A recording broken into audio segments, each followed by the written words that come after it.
After two gut-punching losses on back-to-back nights to the Giants, the Diamondbacks look to get back on track tonight.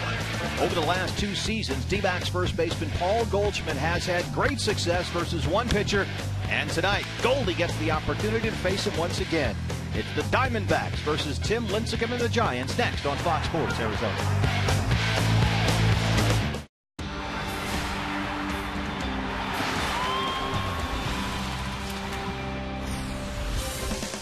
Arizona Diamondbacks baseball presented by your local Valley Kia retailers. There's a shot of the Valley here on a warm day, and it's been a little cool inside for the Diamondbacks offense in this series against the Giants. Both teams 15-12 to finish the month of April, and they'll play the series finale here tonight at Chase Field. Good evening from Chase Field. Welcome to the broadcast. Steve Berthume, Bob Brumley along the way. The D-backs trying to salvage at least one of this three-game set here against the Giants. And remember, this year the Diamondbacks are unbeaten in series finales. The last night's loss, Bob, was especially gut-punching because of the way it happened. And there was a lot of discussion after the game and certainly all day today about what the Diamondbacks might do with their closer situation in J.J. Putz. How do you think the D-backs will proceed here? Well, I think it would be a knee-jerk reaction to just pull J.J. out of that closer spot. The good news is, and we talked about this going all the way back to spring training, they have options. They have guys down there who have closed before, most notably Heath Bell. The Diamondbacks bullpen has been very good at times. They haven't given up a lot of hits, but the hits they've given up have been at the most inopportune time, and they've been some big home runs late in games. It's really just a matter, as you see, of the home runs allowed, of a few pitches here. Some of those blown save games they've come back to win, but if you take away 3 or 4 individual pitches over the course of the last month, this bullpen has done an excellent job. They really have. And one thing that could help the bullpen is if the starters would get into the little deeper part of the ball game with more consistency. We certainly saw that last night from Trevor Cahill. Hopefully more of the same tonight from Brandon McCarthy. On the mound for the Giants is Tim Lincecum, and as the guys in the booth next to us say, ownage is ownage, and this is ownage. This is serious ownage. Paul Goldschmidt has the pink slip. He's got Tim Lincecum in his garage. There's no way to really explain it other than the fact that Goldie's just a real good hitter and has taken advantage of every mistake that Tim Lincecum has made against him. Lincecum on the mound for the Giants. McCarthy here for the Diamondbacks in the series finale before the D-backs head out on a road trip to San Diego and L.A. When we come back here from Chase Field, we'll take a look at one of the diamonds of this Diamondback season so far, the defense making plays up the middle when we come back.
By the UPS Store, flyers, business cards, brochures, and more.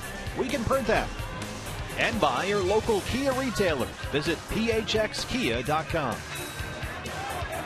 D-backs wrapping up their 7-game homestand. The series finale tonight as Brandon McCarthy faces off against the Giants' Tim Lincecum. You know, D-backs have struggled this year. We've talked about their bullpen, their offense finally getting ready to ignite. But through it all, their defense has been downright dominating, tied for the best in all of Major League Baseball. It has kept them in games and given them a chance to win each and every night.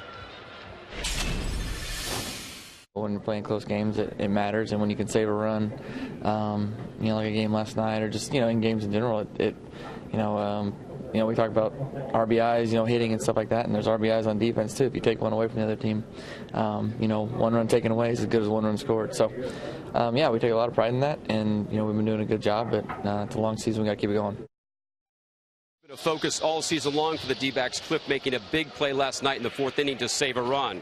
Straight ahead, it's D-backs baseball as they get ready to take on the Giants for the 3rd and final time in this series, looking to salvage a game. It's Lincecum, it's McCarthy. Steve and Bob Brentley have the call on Fox Sports next.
Diamondbacks, roof and panels open here at Chase Field. D-backs 9-6 here this season. They have gone 6-4 over the last 10, and they turn to the big tall right-hander to try and salvage this series finale. Here is the Giants lineup. A little bit of a change here, Bob, and Marco Scutaro gets the night off. Yeah, Scudaro's been grinding pretty hard for the Giants this year, getting the night off against the big, tall, right-handed Brandon McCarthy. Obviously, Pablo Sandoval, Buster Posey, the two guys in the middle there, have had a good series, especially Sandoval. Like to see those guys at the plate with nobody on base if possible. Nick Noonan at second, Brandon Belt back in the 8 spot here. So it's Crawford who moves up to the 2 hole. And now we take a look at our Arizona Ford Diamondbacks starting pitcher on the mound, 6'7", 29-year-old Brandon McCarthy. Brandon trying to figure out a way to miss some bats. He surrendered 45 base hits and only 27 2/3 innings pitched. That figures out to a .360 opponent's batting average. We'll give you more numbers as we move on. Brandon just looking to move forward, put those numbers in the rearview mirror, and turn his season around. Bruce Bochy, his team set to go back home after tonight. They open a season-long 10-game homestand on Friday, and they are going for the sweep of the D-backs here, and we are underway at Chase Field. There's a strike to Angel Pagan.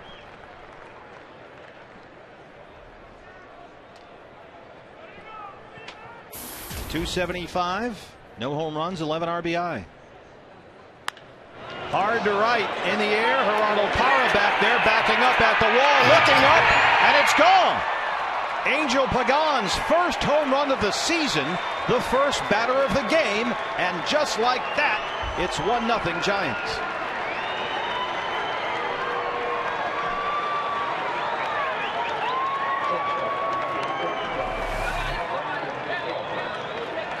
There's a lot of thunder in this Giants lineup. Angel Pagan is not usually a guy you mention when you talk about thunder in the Giants lineup, but it's his team off to an early lead here with the leadoff home run, his 6th career leadoff home run, first this season.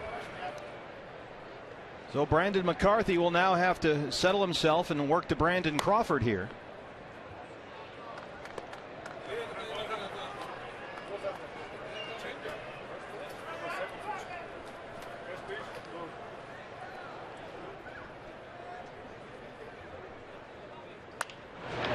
Paul Goldschmidt at first.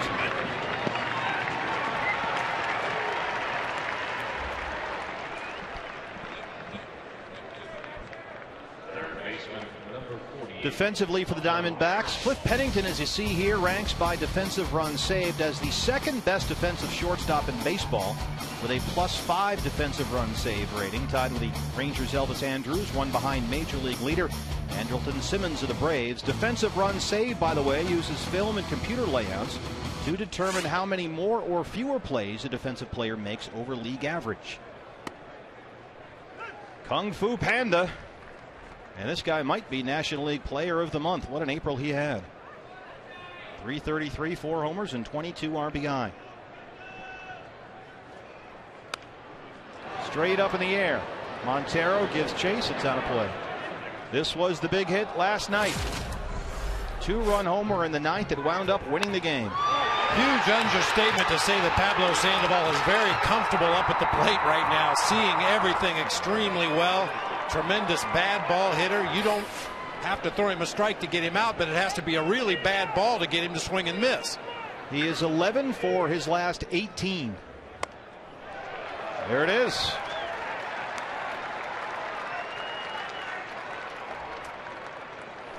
It must be tough for a pitcher to stand out there on the mound and convince yourself, if I throw this ball a foot over his head, he's going to swing at it.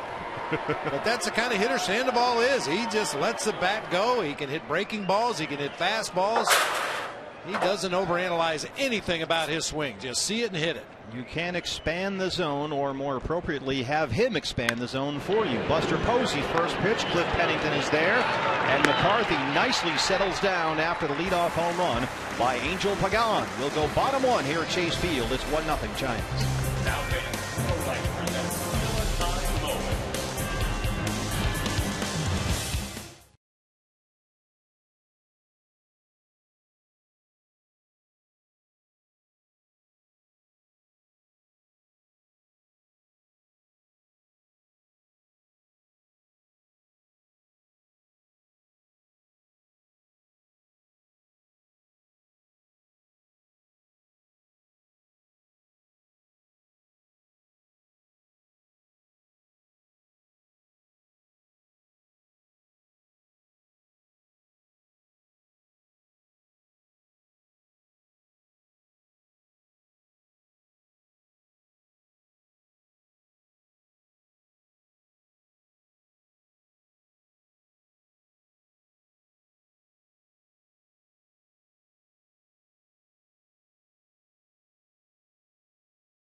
Won 6 of their last 7 here at Chase Field. They've won the first 2 of this 3-game set And they lead 1-0 after Angel Pagan's leadoff home run. And something of a new look to this Kirk Gibson batting lineup here, Bob Brendan. Yeah, loading up with a lot of left-handed hitters. This figures to be the lineup to produce the best offense against a right-handed pitcher, with Eric Chavez at third base. Got Jason Kubel out in left field. And, of course, Paul Goldschmidt in that 3 spot. We're definitely going to keep an eye on that matchup. That's the lineup that will face Tim Lincecum.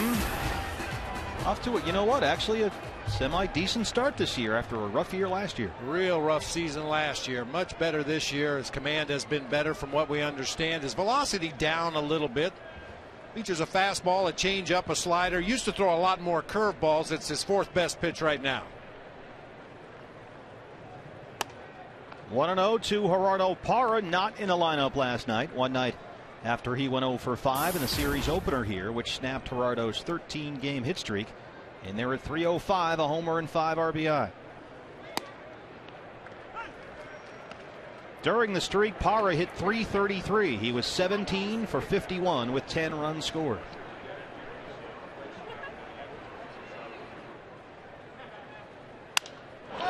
Parra to center, Pagan coming in, won't get there. Gerardo Parra on base again. Came in with a .368 on base percentage. He has a leadoff single here against Lincecum. Sounded like he may have broken his bat on that swing, but gets a great result. Little floating line drive to left center field, slicing away from Angel Pagan. Just could not get there in time. Good start for the D-backs. Martin Prado now. The High Sox are up, if you're on the Sock watch. And who isn't? 217, 4 homers and 8 RBI. Back in the 2-hole now, and once again he's up at a situation, Bob, in which the book says he has to hit behind the runner and go to right field here.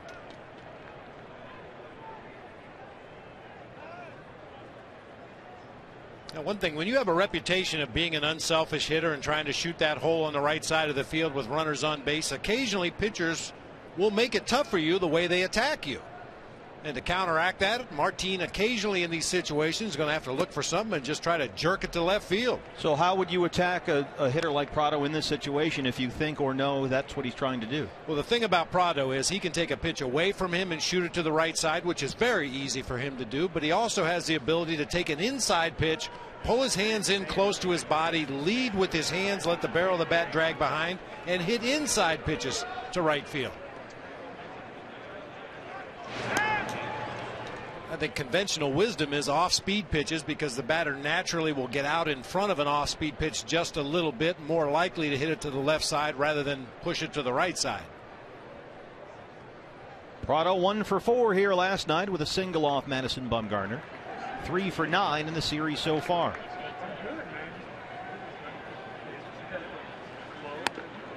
There's a strike, 1-1.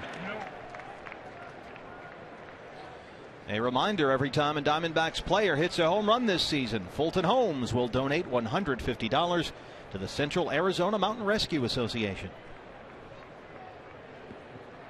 Prado back in the 2-hole for the 2nd straight game after 2 nights in the leadoff spot with a night off in between.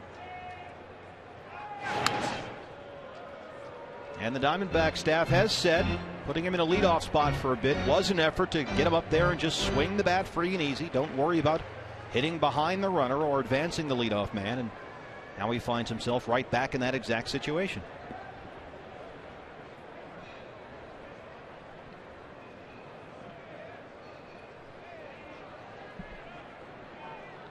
Parra holds, Prado swings, it's into center field. Back-to-back singles to start the first off. Big time Timmy Jim for the D-backs here.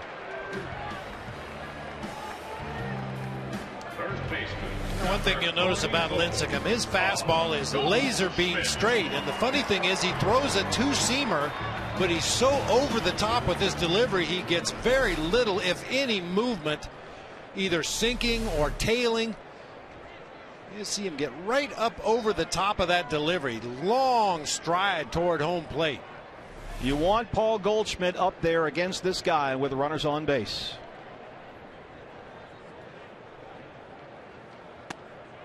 There's the strike. Goldie 287, 5 homers and 18 RBIs, but Those aren't the numbers we're focused on. These are career against Lincecum. 8 for 14. 5 of those 8 hits, home runs.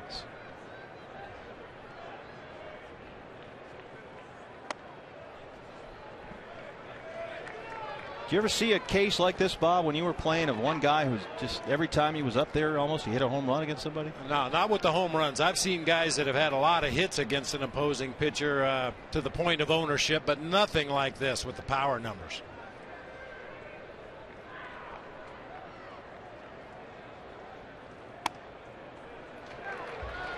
Two and one now. Obviously won't be a factor in the ball game tonight, but at some point in the future, Aaron Hill is a guy that likes to hit off Tim Lincecum as well. Aaron Hill 7 for 13 with 4 doubles lifetime against the Giants right-hander. Hitters count here, 2 on, nobody out. Right back to Lincecum. They might roll it here. Noonan plays it himself. They turn 2, power to third.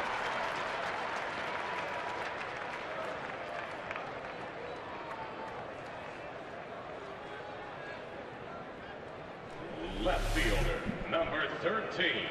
Paul just kind of smothered that ball up the middle of the field. Got a heck of a reaction from Tim Lincecum, who really flinched out there on the mound, but his second baseman was positioned properly and turned that into an easy 4-3 double play. 2 outs, a runner on third now. Jason Kubel in the cleanup spot tonight.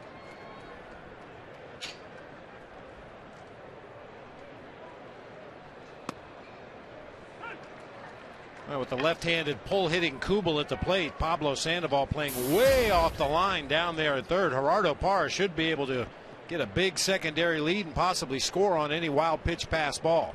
Look where Nick Noonan is, way out. He's up practically in right field.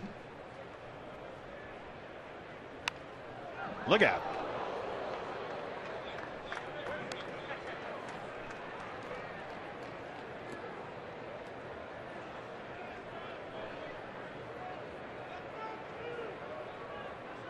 Jason Kubel, one of the lefties who had the night off last night against Madison Bumgarner.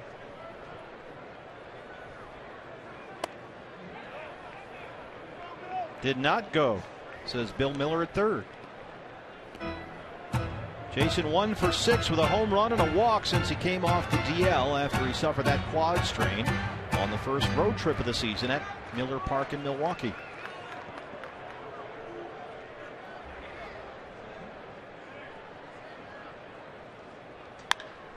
High in the air to left. Blanco. Diamondbacks get the leadoff men on here in the first, but they can't get a run across. We're through 1, and it's 1-0 Giants.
Hit by Angel Pagan for a leadoff home run, and we're set for the second inning here. The Giants lead the Diamondbacks 1-0.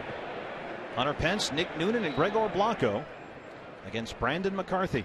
Pence 1 for 4 last night. Hard to right. Fair ball. That one goes down the right field line. Pence will take the turn and head for second. Parra digs it out. Stand up double to lead off the second for Hunter Pence.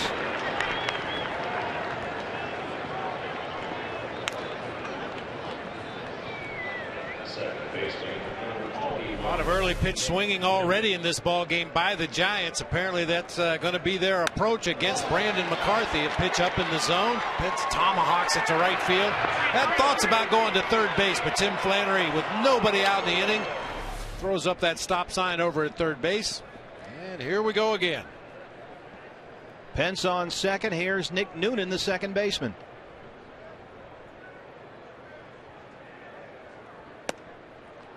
Noonan in there with Marco Scutaro getting the night off. Noonan 1 for his last 11, but only 1 start over that span. .333 on the year.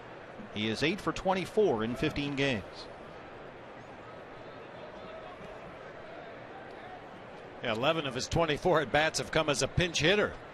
Doing a nice job off the bench for Bruce Bochy.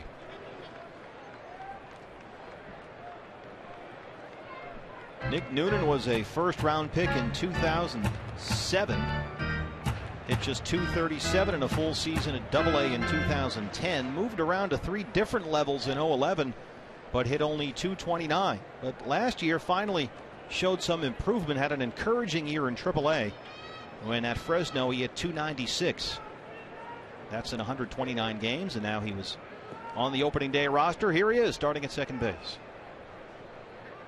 23 years old, turns 24 coming up in a couple of days. Hard to go there, that is foul. That's a run if it's fair. Just notice the location of some of these pitches that the Giants hitters are getting tremendous rips at. Everything is belt high out over the middle of the plate.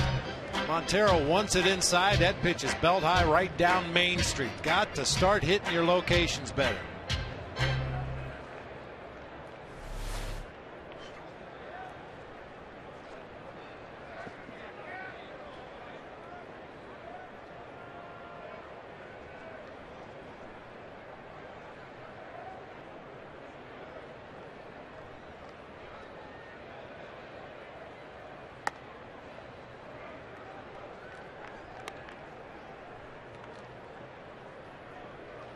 Well, one of the numbers, if you look a little bit deeper into the numbers of Brandon McCarthy, one that really jumps out at me and it kind of has me puzzled. When he's been ahead in the count this year, opposing hitters batting .417. That's just an unbelievable opponent's batting average in that situation.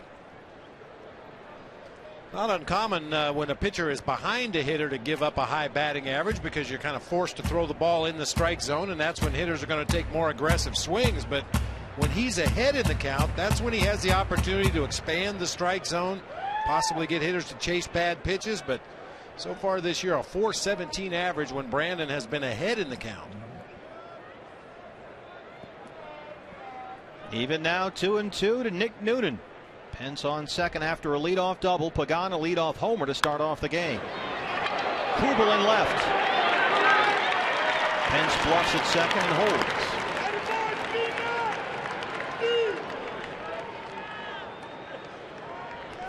Well, a big part of the problem for Brandon McCarthy so far this season has been the big inning. He comes into tonight having allowed 25 runs in 27 2/3 this year, but 20 of those 25 runs have come over a span of only 6 individual innings. The crooked number is what's got him.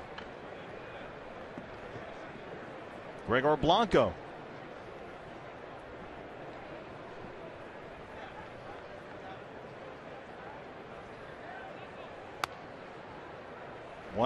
If you go back over Brandon McCarthy's game log this year, against the Cardinals a 4-run third, against the Pirates a 5-run fourth, at Yankee Stadium a 3-run fourth including a big Cano home run, Sunday at Coors Field 3-run third, last Friday against the Rockies 2 in the first, 3 in the fifth, the big inning.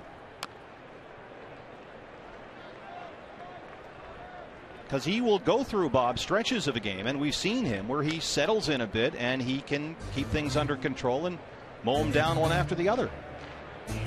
But suddenly then it just comes unglued. There you go, cased meats, Bob. All right, we got to give a shout out to our buddy Angel down at Macayo's. Missed dinner tonight in the media lunchroom, and Angel sent up some tacos. Nice going from Macayo's. Outstanding. 1-2 now. Got to keep an eye on Hunter Pence back there at second base. He was trying to time Brandon McCarthy's delivery that time, was just a tick behind and stopped rather than trying to advance to third base. Trying to get that big primary lead and then go right into his walking lead and just keep going.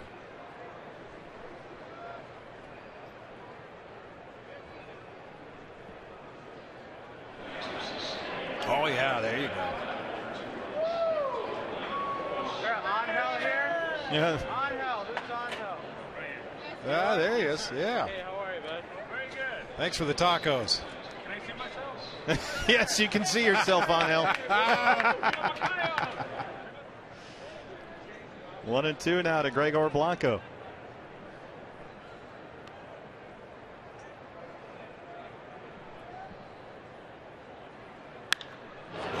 In the air to center, A.J. Pollock. Pence bluffs again, holds again, 2 down here in the second.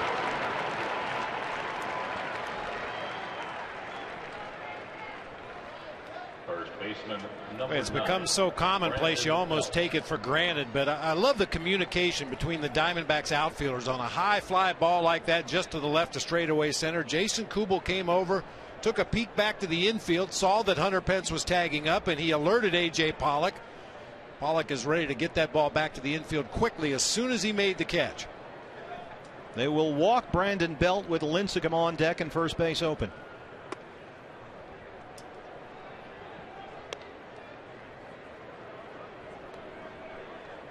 Belt 0 for 3 last night. He's hit in 6 of his last 8 games, and despite the 0 for 3 last night, we know that he's been a problem against the D-backs this season. Some big hits. A couple different schools of thought here. If you can retire the number 8 hitter in this situation, you'll have Tim Lincecum leading off in the 3rd inning. But this is not your prototypical 8 hitter. Right. Yeah. And Belt has done, as you said, some big damage against the D-backs already this year. So any opportunity you get to take the bat out of his hands, I think it's a wise thing right now. This was Monday. And with, first base is open. Lincecum is on deck. Why mess with him? Yep. He's been hot against you this year. So the baby giraffe gets the free pass, and they'll work to Lincecum, who's 1 for 8 on the year, a walk and 6 strikeouts.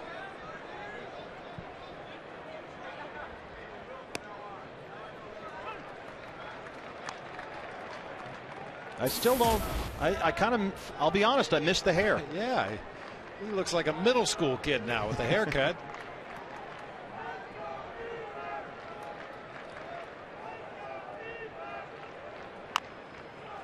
In front of the mound, Montero calls off McCarthy, throws him out. They strand the leadoff double by Pence. We go bottom 2. Diamondbacks trail it 1-0.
Ram Trucks, proud partner of the Arizona Diamondbacks.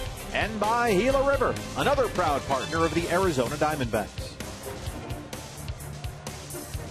Grand Canyon, D-backs offense has been in something of a hole. They scored only 2 innings in this whole series. In game 1, they scored 4 in the 4th. Last night, 1 in the 8th. All those runs via the home run. So Arizona looking for some offense here against Tim Lincecum, A.J. Pollock, Miguel Montero, and Eric Chavez in the second.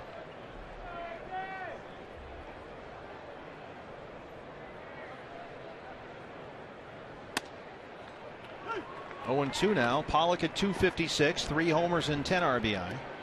He was 0 for 3 with a walk in the leadoff spot last night. Roof open, panels open. Really nice, comfortable night here.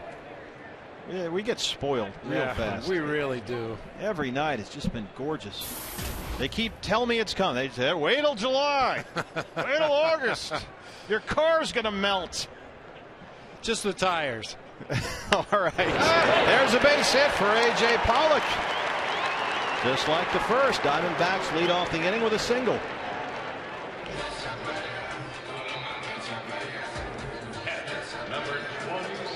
Three hits now against Lincecum. These are the kind of hits that drive a pitching coach crazy. 0-2 base hit, kind of a hanging change up right in the middle of the plate. A.J. Pollock's already in defensive mode up there with 2 strikes.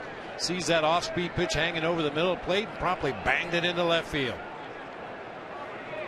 Miguel Montero 1 for 4 with a single last night. Miggy dropped down to 5th in the order last night, and he's hitting 6th here tonight. He's hit in 4 of his last 5 games, 4 for 18. There's a strike, 0-1. Montero hit 6th a lot last season. In fact, Miggy had more plate appearances in the 6-hole last year than in any other spot in the lineup, and the results were fairly dramatic. Last year, 254 in the cleanup spot, 264 batting 5th, 335 batting 6th.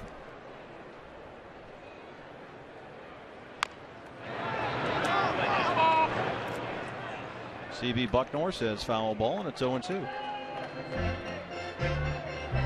Walking by the Diamondbacks batting cages earlier this afternoon, Miguel Montero was in there working on some things. I heard him talking about a little bit too much movement.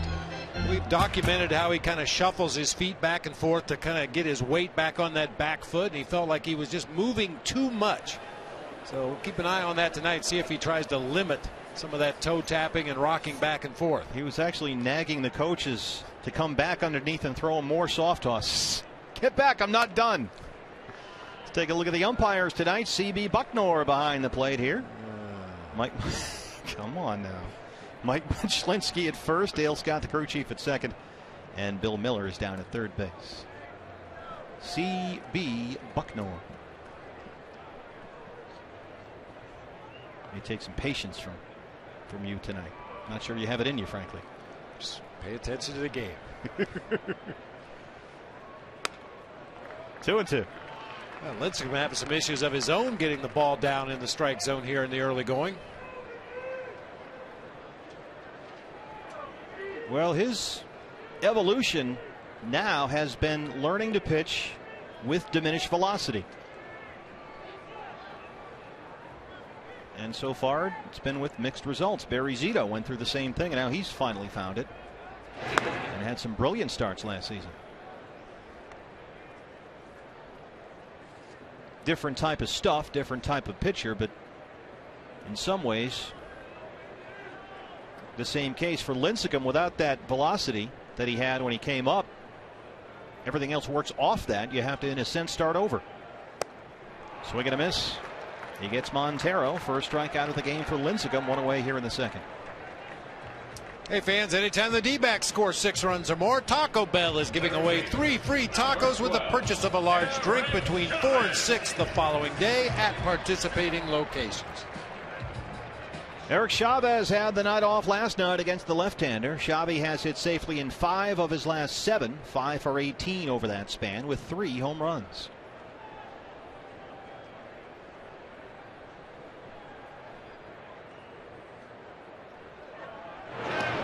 It gets away from Belt. A.J. Pollock will go to second.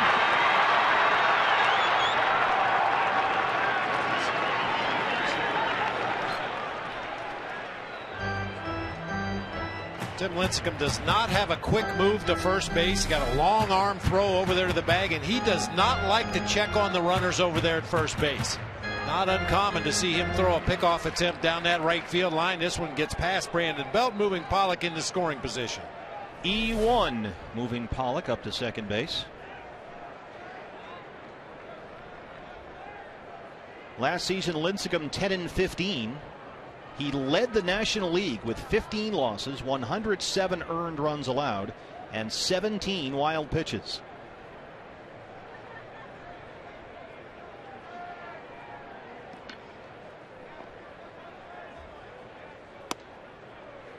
There's a strike. In fact, if you're a fan of the analytic wins above replacement, Tim Lincecum's WAR last season was -2.1, which was dead last among all National League starting pitchers. And his percentage of quality starts, which previously in his career had been 73%, fell to 39%. Little flare, and it gets over the Panda's head. A.J. Pollock had to hold. They'll stop at third. Diamondbacks have first and third with one out here.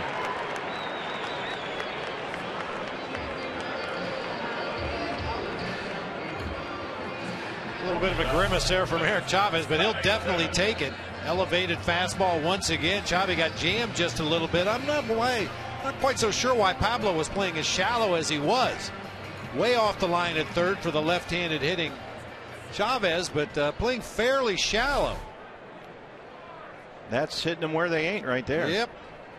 So a chance here for Cliff Pennington, whose bat has come around lately here. Cliff 1 for 3 with a single last night. He's hit in 3 straight games, 4 for his last 9.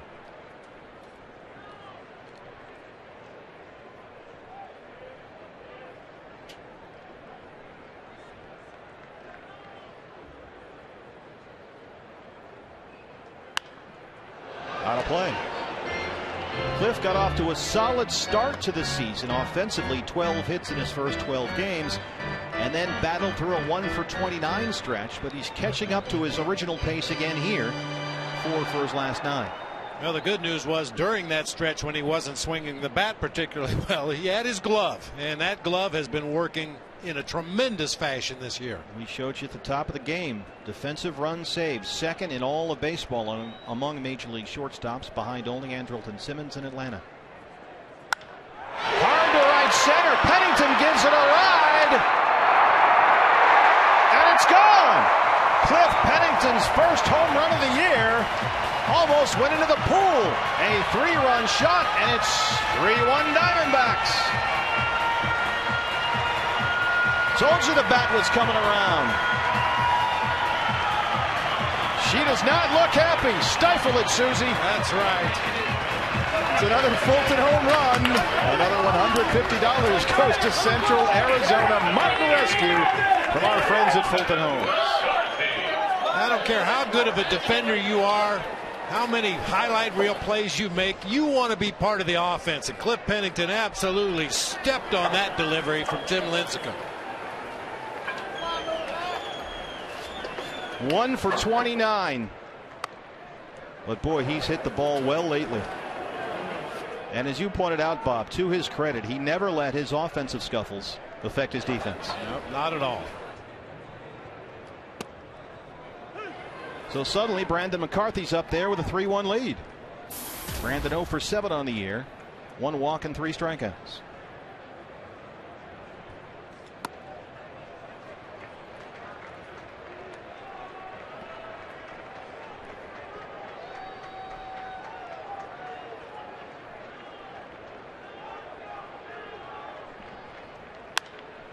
Hard to belt at first. Let's take another look at the Cliff Pennington home run swing, his first as a Diamondback. Posey sets up inside. That pitch strays right out over the middle of the plate. Boy, that has to feel great for Cliff Pennington. I mean, I just mentioned it a moment ago. Nobody wants to get labeled as a defensive player. He's a defensive specialist. You want to swing that bat. Hitting is the fun part of the game. He saved a bunch of runs with his glove, but he produces 3 right there with his bat. Did you notice our bickering NL West couple, the Bickersons, are back tonight? Yes, I noticed that. Had a night off for couples counseling. Here's Gerardo Parra, led off the game for the Diamondbacks with a base hit.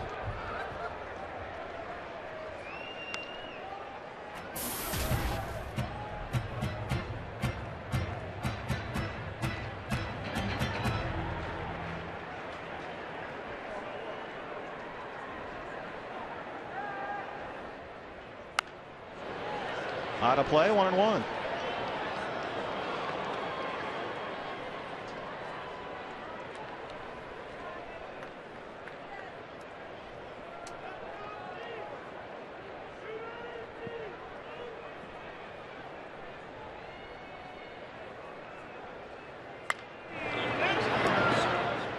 So we got a big home run from Josh Wilson last night. Talked to Josh during batting practice. He was still glowing after his moonshot. Well, it was a moonshot. He got every bit of it. About 15 rows back in the bleachers in left field. A lot of hang time. Now tonight, Cliff Pennington almost put one in the pool. Way out in front. That ends the inning. Second strikeout for Tim Lincecum, but Cliff Pennington, his first home run in Sedona Red, has made it 3-1 Diamondbacks.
Delivered by the UPS store. You weigh in here. All you have to do is log on to Facebook, Twitter, or FoxSportsArizona.com. Share your thoughts on the discussion topic. What are your thoughts on the D-backs a month in here? Let us know. Weigh in Wednesday, Bob. As soon as you said that, Pablo Sandoval started sweating down in the Giants dugout. Angel Pagan had a leadoff home run against McCarthy to start things off. Hey, this is indeed a special evening here at the ballpark tonight, partner. Mitch Riggin, our fine director, and his lovely wife, Karina, one of our camera operators, celebrating their 14th anniversary. Wait. Somebody's been married to Mitch Riggin for 14 years? Yeah, she is a heck of a woman. How many times has she filed? Just a couple? There she is. No, look, she's mad at me now. 35, 37, 67. 1-2 now to Angel Pagan. Well, I have some advice I normally give to newlyweds or people that are about to get married, and I'm sure Mitch has used this phrase many times in the last 14 years. Uh-oh. Yes, dear, you're right. I'm sorry. Happy wife, happy life. That's right. Although in some cases, not so much, as you see there. Bring him up, set him down. Second strikeout of the game for Brandon McCarthy. Good movement, good late tailing action on that fastball up and in. Yeah, that's up. Yeah, that's up. But we'll take it. This half inning. Brandon Crawford grounded out his first time up. Crawford is 1 for his last 18 over his last 11 games. 6 for 38 coming in. So make it 6 for 39 now after he grounded to Paul Goldschmidt his first time up.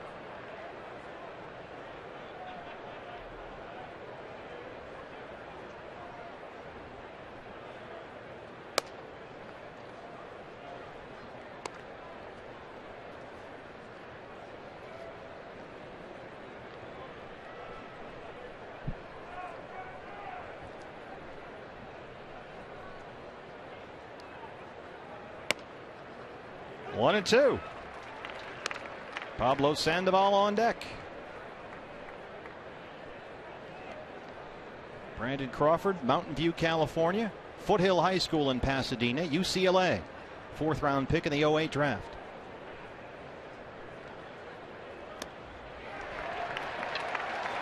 Third strikeout of the game for Brandon McCarthy. Back-to-back strikeouts to start the third. That pitch is elevated by design in the 2-strike count. You see Miguel Montero coming up out of his crouch. And throws it right by Brandon Crawford. Sandoval struck out back in the first inning on a high fastball. Pablo Sandoval struck out in the first. He's hit in 8 of his last 10 games, 419 over that stretch. The Panda had 22 RBIs in 26 April games. He had 35 hits, which tied him with Pittsburgh's Starling Marte for the most in the National League. It also made Sandoval the first Giants player since 1900 to put up 35 hits in the month of April. And I think all of those hits were against the Diamondbacks. It sure feels like it. Well, he's really upset with himself for not getting to the first pitch. A high fastball, fouled it off, and was banging on his feet and hitting himself in the head with the bat. And then chases another high fastball on the second delivery. Here's the 0-2. Oh. Right up the ladder. If he'll swing at a letter high fastball, see if he'll swing at a shoulder high fastball, and so forth and so on. They want to go up again. Straight up in the air. This will stay in play. Chavez at third. And a nice 1-2-3 third for Brandon McCarthy. CenturyLink, your link to what's next. Due up for the Diamondbacks. Prado, Goldie, and Kubel in the third. We lead at 3-1.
One of the 16 interactive kiosks right here at Chase Field during any Diamondbacks regular season home game. And you get the signed game piece. They handed out a Jason Kubel signed game piece during Kachinko today. Nice view of the Ram truck here from Chase Field. Roof open, panels open. Great night. D-backs lead it 3-1 here. Prado, Goldschmidt, and Kubel 2, 3, and 4. Martin Prado singled his first time up.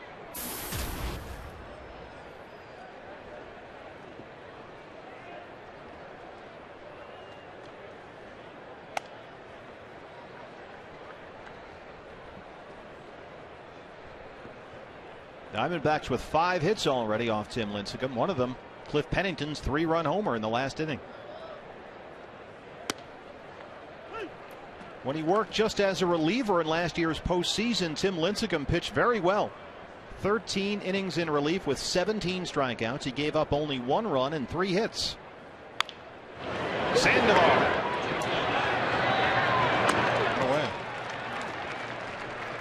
Well, you mentioned earlier about Lincecum's velocity being down a little bit and the adjustment that he has to make with his secondary pitches. It's not uncommon for a pitcher to lose velocity as career goes on, especially a guy that eats up as many innings as Tim Lincecum has in his career. You just have to learn how to take a little bit more off your changeup, a little bit more off your breaking pitch to get the right split between your fastball and your off-speed deliveries. Here's Goldie. Well, Brian Sabian, the Giants GM, said this spring that Lincecum is in the process of learning how to pitch with less velocity. And Sabian was fairly frank and open with reporters talking about it. He said Lincecum has got to pitch to contact, throw more strikes. Sabian, these are his words now, said, there he is, Lincecum's fastball is not going to come back per se. And when that happens, you need to increase your ability to get guys out in 3 pitches or less. And we'll see if he's going to make those kinds of adjustments. Sabian did say Lincecum can still miss a bat, but it's interesting that he kind of put the onus on Lincecum to reinvent himself with that diminished velocity.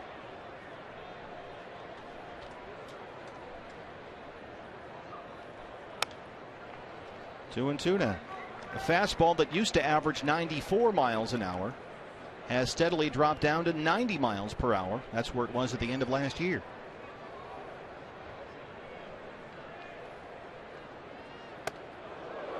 Inside, 3-2. Buzz the tower a bit there.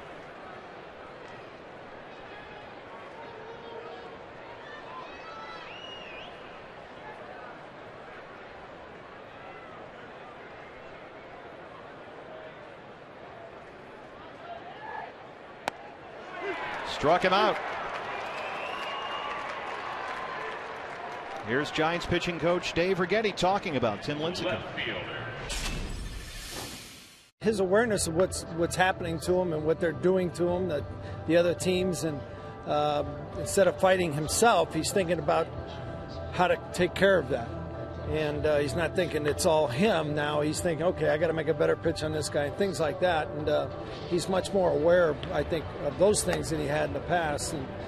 And in a nutshell, I think that's pretty much it. Jason Kubel up there now. First 2 retired by Lincecum here in the 3rd. Jason flied out his first time up.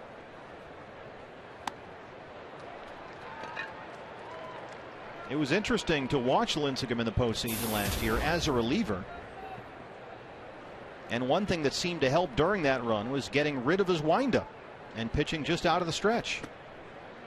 Lincecum said that as a reliever in the playoffs last year, he was able to focus better, and he said he'd think to himself, just got to make my pitches here, and when they pull me, they pull me. It simplified things for him.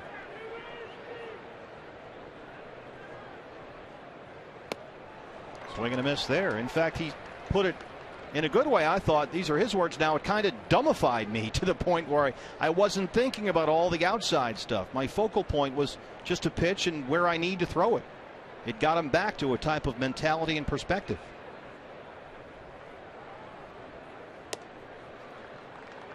And knowing that was part of what got him to a staggering level of success before made going into this year a lot easier. And Sabian said early this spring he liked the way Lincecum embraced pitching out of the bullpen last year. And he gets Kubel. A 1-2-3 inning with 2 strikeouts for Tim Lincecum. Will go to the 4th. 3-1 Diamondbacks.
Say we're throwing too much, but you know this game is just like a game of like waves, like ups and downs. Like there's going to be a point in the season where these starters are going 7-8 innings, and we're trying to find innings for guys to pitch in because the starters are going so deep. And you know April wasn't that month, but you know we're going to regroup. I mean we went 15-12 in April. That's a pretty good April with the schedule we had.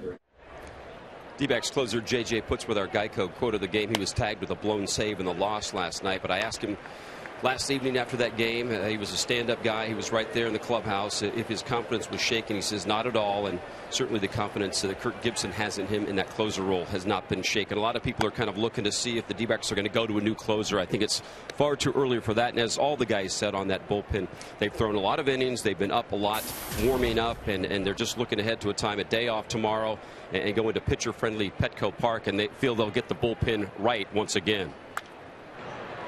Brad, thanks very much, and that's part of it, baby, especially when you're the closer. I mean, they had a long road trip going like, I think it's 16 days in a row here with games, and just because you don't pitch every game doesn't mean you're not throwing all the time in the bullpen. Yeah, occasionally those guys have thrown more pitches in the bullpen than they ever do when they go out to the game mound just to be ready in case they're needed. But he's absolutely right. It runs in cycles. There will be a stretch of the season where the starters are going 7-8, maybe complete games.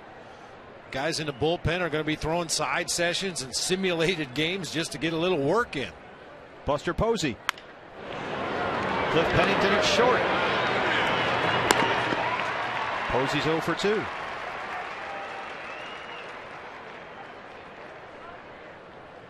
Well, we'll see how the D-backs decide to proceed here. The bullpen's tired already. It's something just to have a long run of games. It's quite another thing when all those games are extra innings, or you've played all these close late games here. 20 of the Diamondbacks' 27 games have been decided by 2 runs or fewer. That is going to exhaust your bullpen. There's no way around it. Here's Hunter Pence, doubled his last time up. 10 of Arizona's last 11 losses have been by 2 runs or fewer. All those extra inning games. It's been a difficult road here for the bullpen crew. Pennington again, the backhander, long throw, got him! Cliff Pennington.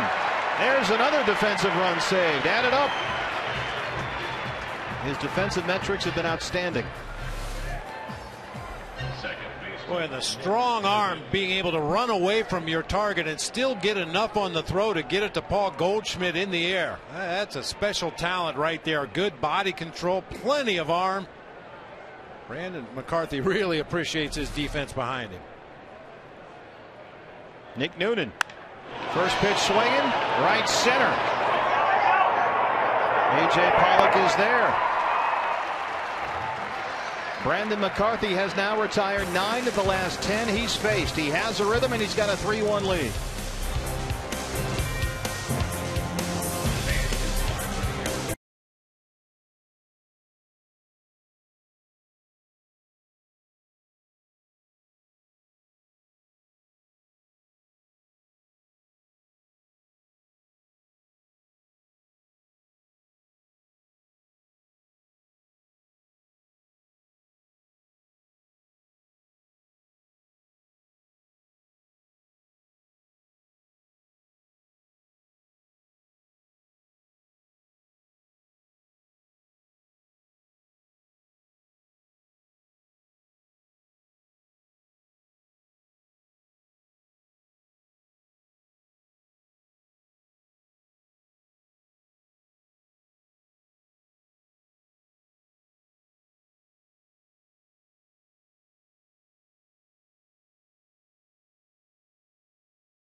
Sure to stop by the new Pepsi Grab and Go concession stand outside section 104.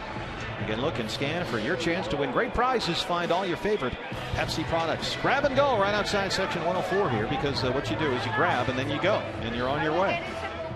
Get your Pepsi, your Diet Pepsi, the whole thing, the water, and you're right back in your seat. That's all you need to know. Grab and go. Pollock, Montero, Chavez here against Lincecum in the 4th. A.J. singled and scored his first time up. Came in on Cliff Pennington's 3-run homer back in the 2nd.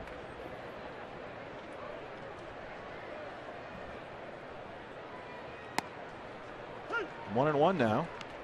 A.J. 5 for his last 28 up there. Batting 5th in the order tonight for the first time in his career. In fact, it's the only spot in the batting order in which he'd never hit before as a big leaguer. Up the middle. Look at Crawford. Pollock beats it out. That ends a run of 5 straight retired by Tim Lincecum. A.J. Pollock's 2 for 2 here, Bud.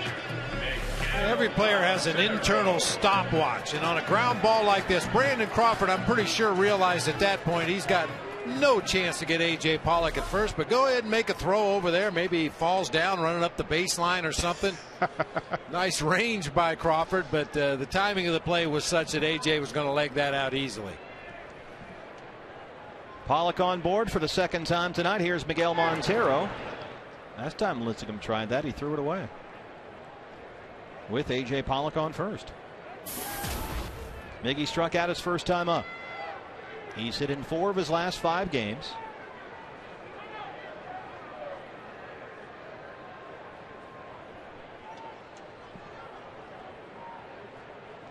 Everybody calling timeout down there. Now we're ready to reset.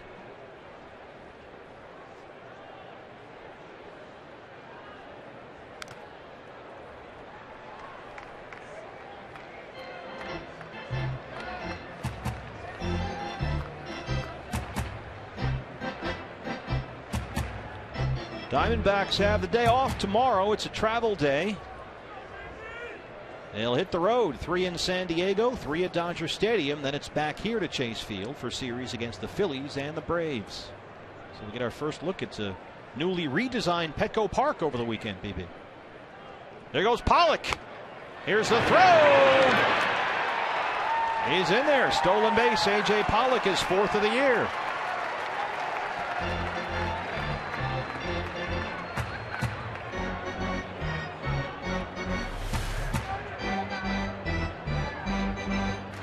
Takes Lincecum a while to unwind with that very unorthodox delivery, that long 7.5-foot stride toward home plate.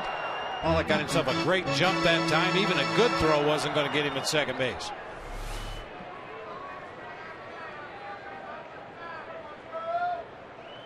So the leadoff man on second here with no outs.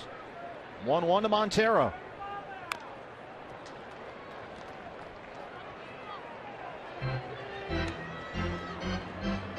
Talked to Cody Ross today during batting practice when he wasn't in the lineup. A.J. Pollock hitting fifth, and I asked Cody if it had anything to do with the couple of balls that he'd fouled off his front foot there, which he took a couple of shots in the last series, and he said, no, it's fine, got an off day tomorrow. So Gibby wanted me to have 2 days off in a row. He's really been trying to catch up to all he missed in spring training. Belt at first. They'll make the play there. A.J. to third.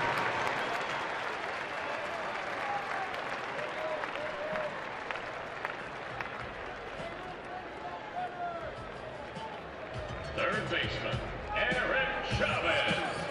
Cody Ross only had 7 spring training at bats while he was out with that calf strain. So when he did finally come back, he kind of had to hurry up and get as many at bats in a short amount of time as possible to sort of catch up. And he's been at that pace now really since he came off the DL. So Gibby saw an opportunity to give Cody 2 days off in a row. So he took it, and he's sitting out tonight. There's the strike to Eric Chavez. Singled and scored his first time up.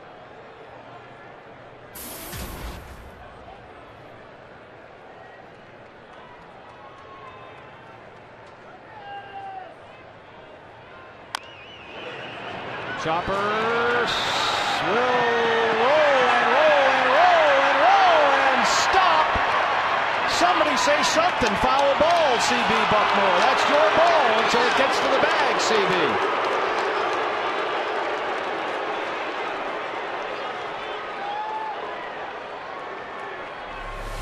Can't make a call till the ball is touched, however. That one looked like it was going to hug that chalk line all the way down to first. You see the cleat marks in the dirt there. That ball just curved into foul territory.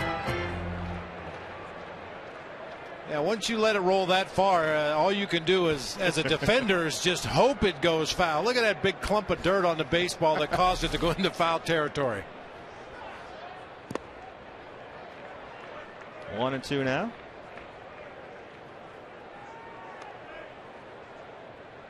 Yeah, you can stand over the ball all you want, but until you touch it, as you've pointed out before, Bob, it's not officially a foul ball, and therefore there's no call made.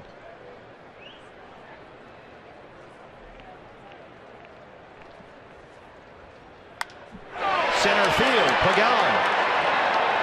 That thing is carrying, and he won't get there. Eric Chavez takes the turn, and he heads for third. Here comes Chavez, and he is out.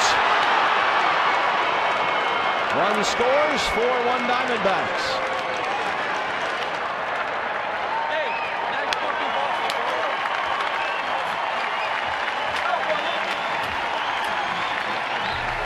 I don't know about you, partner, but this has been one of the more impressive things of the early going this season. Eric Chavez has opposite field power.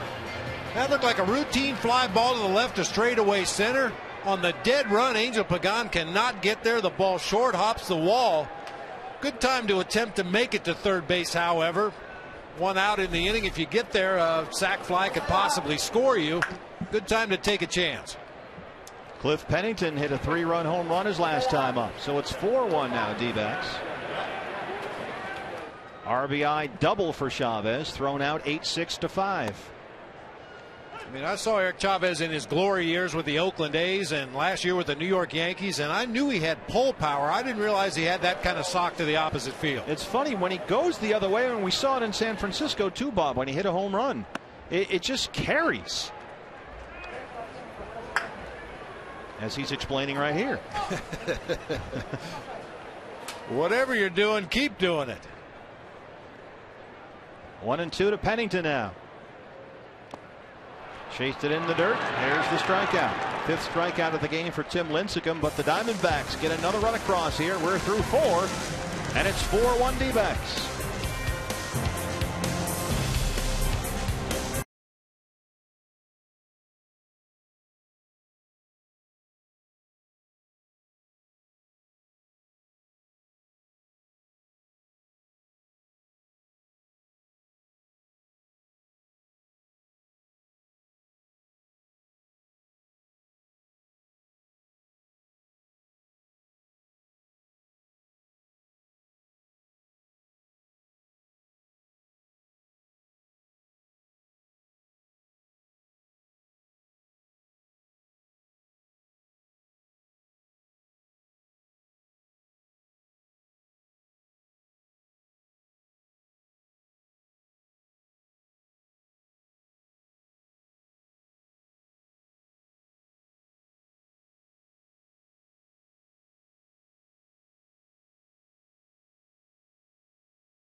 brought to you in part by CenturyLink, your link to what's next.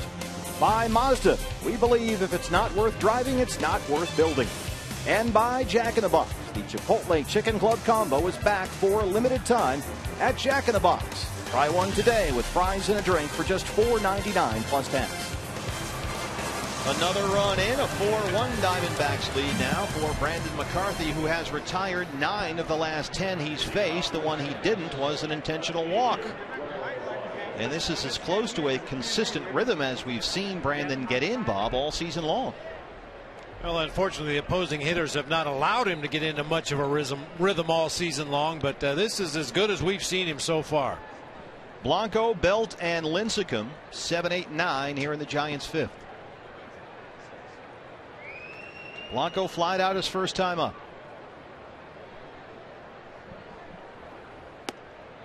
There's a strike. Brandon McCarthy has been a big proponent of pitch analytics as they relate to performance, and coincidentally, there's one metric that sums up what has been going on with McCarthy. Left field, Kubel on the run. Jason Kubel won't get there. Blanco into second. Hale headed. Oh, they're going to stop halfway. They get it back in there. And he's going to hold at second with a leadoff double. He was more than halfway to third there when he put the brakes on. The ball just continued to slice farther and farther away from Jason Kubel. Nice effort with the diving attempt right there, knowing he's in the corner. Even if he misses it, he can get to his feet quickly, play that ball off the barrier, and get it back in, holding Blanco to a double.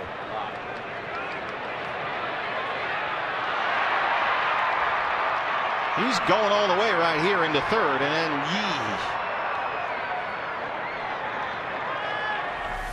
as Jason did a nice job of digging it out of that corner in front of the Diamondbacks bullpen. Here's Brandon Belt, who was intentionally walked his first time up. The pitch analytic that fits McCarthy's case this year is BAPIP, which stands for batting average on balls in play, and it measures how many balls that are hit into play against a pitcher fall for hits. And BAPIP takes out walks, strikeouts, and home runs, which are obviously not hit into the field of play.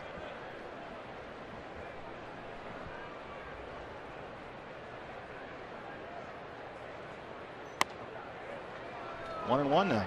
BAPIP is something of an attempt to quantify either a pitcher's good or bad luck. And it asks, are balls in play just dropping in for hits, or are they being hit right to defenders?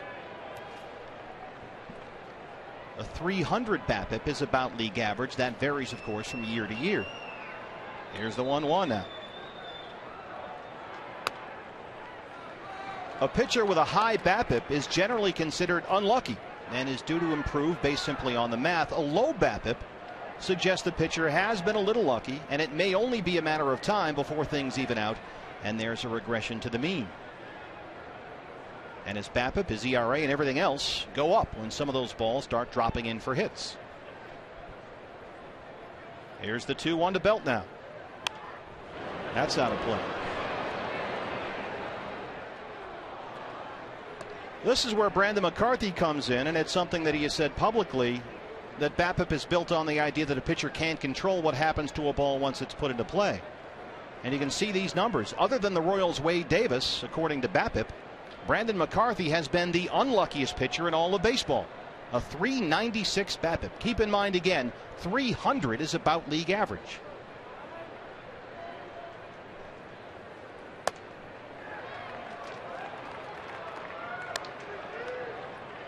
So with the exception of a few pitches that he's hung, McCarthy has been bitten by the BAPIP bug, as those numbers show.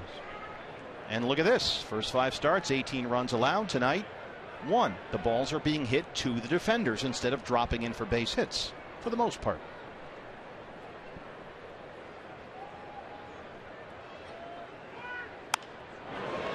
That's out of play. Yeah, just one of the many advanced metrics that have become very valuable in the game, especially for general managers and front offices when it comes time to go out and award contracts or sign free agents. You have to look a little beyond just the traditional statistics that we're all used to, average and home runs and RBIs, which certainly don't tell the whole story of a player. The more numbers you can have at your disposal when you're making a decision who to give the money to, the better your chances of making good decisions. High in the air, Chavez at third. One away.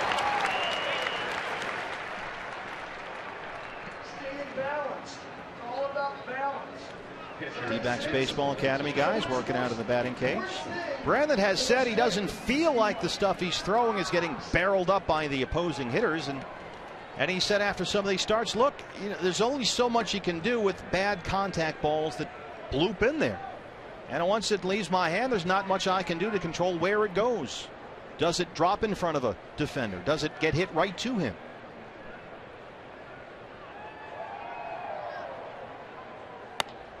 Yeah, it seems like even with BABIP, you have to go a little beyond that. I mean, are the balls that are put into play right down the middle of the plate with very little on them, very little movement, or are they good pitchers' pitches that hitters are just battling and putting the ball in play and getting some luck?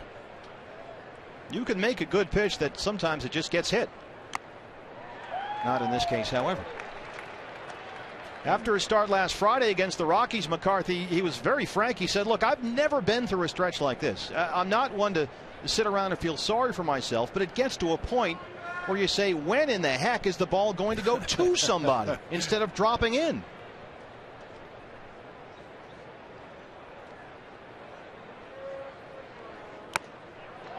One and two now. And McCarthy added, when you have balls that find some holes out there and then somebody gets a bunt hit or a little infield dribbler on which there's no play, that then makes his margin for error very small. And sometimes even when you throw a pitch, as Bob just said, where you want it, it will get hit. And that's what's been happening to Brandon McCarthy this year.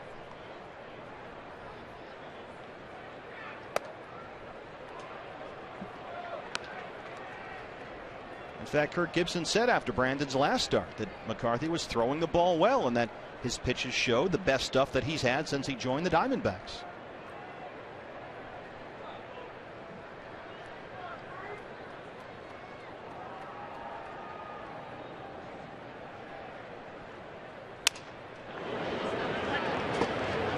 But Kirk Gibson also said, look, if you look at the difference a few plays make, it's huge, but that's part of baseball, and Brandon has to deal with it. And Gibby says he believes McCarthy understands what's going on and that he's not hurt, he's not injured, there's nothing mechanically going wrong. It's simply been, a case of, look, it hasn't gone our way. But Gibby says he's very comfortable where Brandon McCarthy is right now.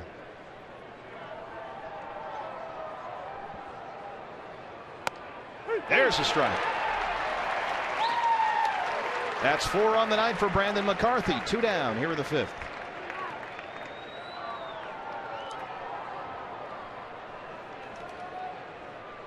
Well, all things considered, the first month of the season, I heard Kevin Towers talking on a local radio show today with the 15 victories in the month of April, considering the players that are on the disabled list. We heard J.J. Putz talking about the schedule that the Diamondbacks have had in the month of April. Very tough schedule to open the season, and to win 15 games under the circumstances, I think you're pretty content with that. Obviously, you'd like to win a few more games, and they had a few more games in the win column that got away late, but all things considered, a pretty solid start to the season. And Bob, you and I were down there at batting practice talking to Aaron Hill today, and Aaron Hill's going nuts. Yes, he is. He is coming out of his shoes. But he realizes that right now he needs to be smart and patient and let the little fracture in the top of his hand heal. And he's doing his best to do that. But as he admitted to us, it is not easy.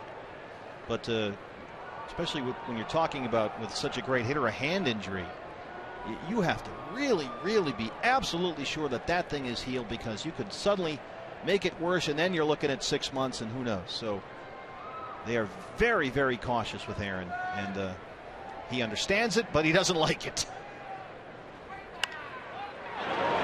It's going to drop in. That'll score Blanco. Pagan to second. 4-2 ball game now. Now that's a classic case of little blue pitch that just drop in there. That's the bug that has largely been biting Brandon McCarthy this year. That's the BABIP bug. Shortstop, Brandon Crawford. Now that's, Bob, exactly what we just discussed. Now, right in on the hands of Angel Pagan. Just a little floater out there in no man's land. And with 2 outs in the inning, Blanco's off on contact and scores easily. Only the 4th hit for the Giants.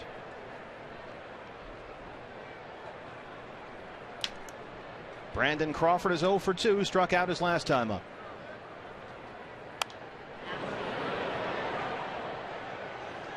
Getting back to Aaron Hill for just a moment, it was kind of funny listening to him talk about how everything else feels great. He's running a lot more than he normally does to make sure his legs stay in shape. The one thing he has some issues with is playing catch, because obviously with a broken bone in his left hand, he can't put on a glove. So he has to have somebody catch the ball for him like an NFL quarterback, and then he makes the throws with his right arm. He says it's something that doesn't make him feel real manly, for lack of a better term. Yeah, can you catch for me? Yeah, I need to play catch. Can you catch the ball?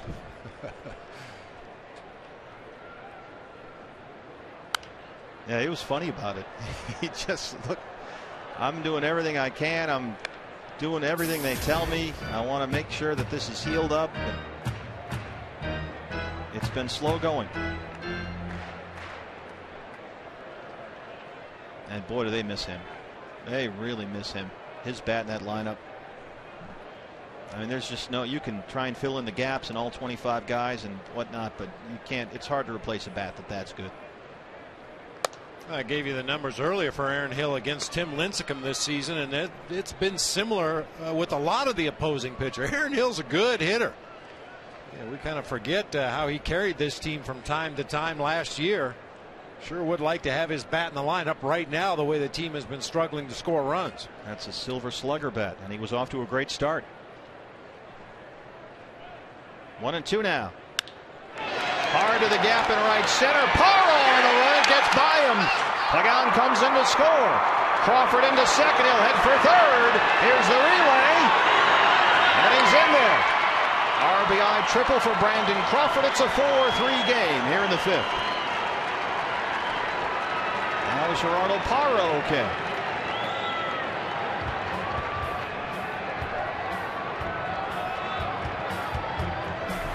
Sometimes as a defender, when you dive for a ball, you can kind of protect yourself before you hit the ground. But Gerardo Parra really laid out that time, came down hard on his rib cage in right center field. Oh man, knocked the wind out of himself a little bit, but he's back on his feet now. Nice effort. So now with 2 outs, the tying run is 90 feet away, and the batter is Pablo Sandoval. Coming off one of the best months of April in Giants franchise history. Came into tonight 11 for his last 18 over the previous 4 games. He's 0 for 2 tonight.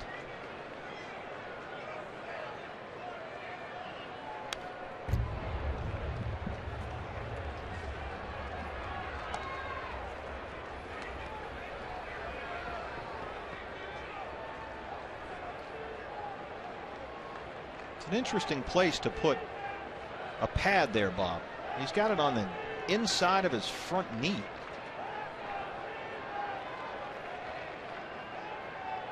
Just below the knee. Time for our AT&T Twitter poll question now. What opposing hitters do you most fear at Chase Field? Put the hashtag FSAZ in front of either Sandoval, Kemp, Cargo, or Tulo, and tweet your vote to @FoxSportsArizona. For me, it's the guy at the plate. Only because, as we've talked about throughout this series, you can make good pitches on this guy and he'll still hit them. You can try to waste an 0-2 pitch and he'll still hit it. Montero, does he have a play?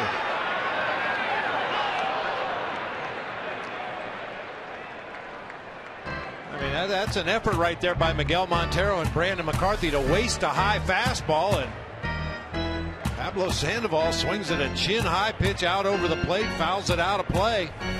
I mean, we've seen him hit everything this season already. Pitches in the dirt, pitches over his head, inside, outside. Doesn't seem to make any difference. He swings at the thrown ball.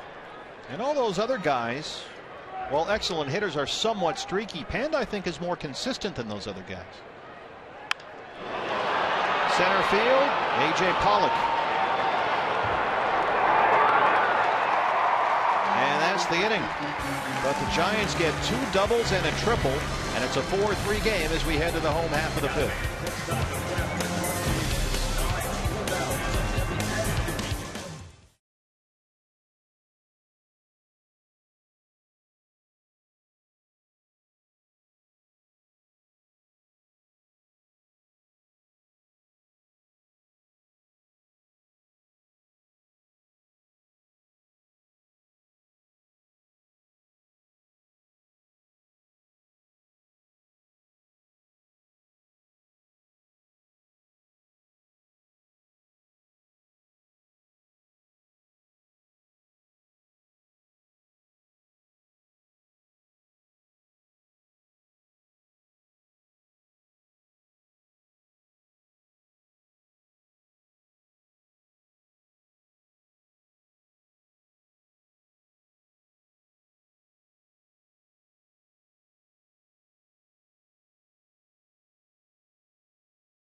Sure you have your tickets for Sunday, May 12th, Mother's Day tote bag, courtesy of Diet Pepsi. Monday, May 27th, Game 1, snapback cap, courtesy of Budweiser. Saturday, June 8th, Aaron Hill Bicycle Bobblehead Day. That's courtesy of Arizona Sports 620. I have the bobblehead right with us up here in the booth, in fact. Brandon McCarthy steps in. Don't forget Saturday, July 27th, D-backs Luchador Mass, courtesy of Circle K. Remember, you can get a ticket for all 4 of these games for only $64. Choose any 4 with a 4-pack. And to do that, you can log on anytime. It's tbacks.com/4pack. The Kubel Libres for Jason Kubel. Look a little sleepy out there.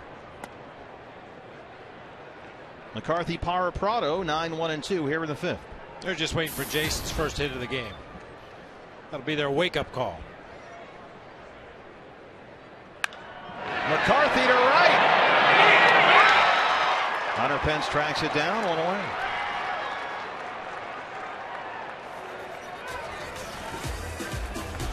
Now with the opposing pitcher at the plate, Hunter Pence playing shallow and toward the line in right. That's the only reason he was able to get there and make that nice running catch.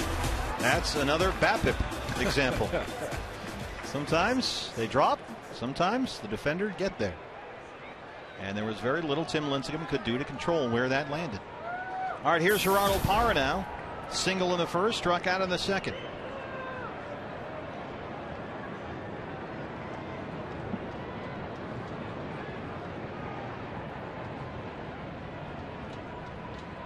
Parra back in there. He was not in the lineup last night, had the night off, a rare night off for Gerardo.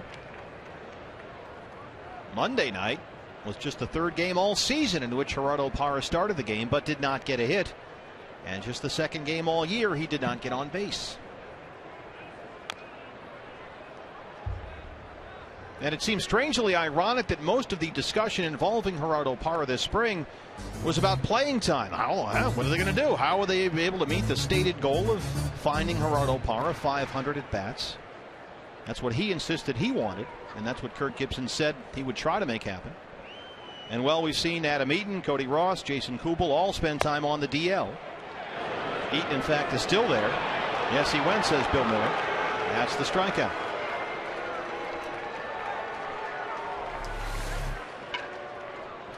Posey wants it up, he gets it up, and yeah, unfortunately Gerardo got that bat way out there that time for strike 3. Two quick outs for Lincecum. Here's Martin Prado. 1 for 2, single back in the first.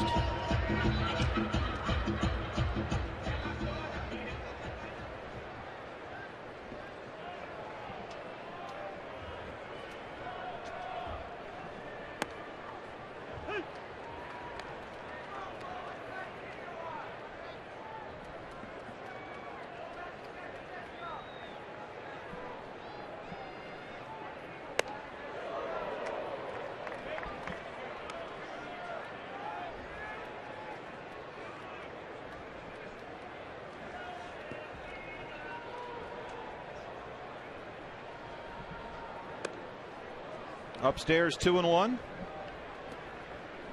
Prado is 4 for 11 in the series so far, and 5 for 24 on the homestand.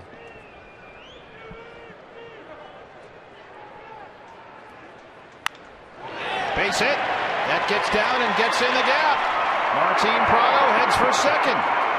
Pence tracks it down out there. Stand up double for Martin Prado. He's 2 for 3. Boy, is that good to see. Not just guiding the ball to the right side of the field, but driving it into the gap in right center.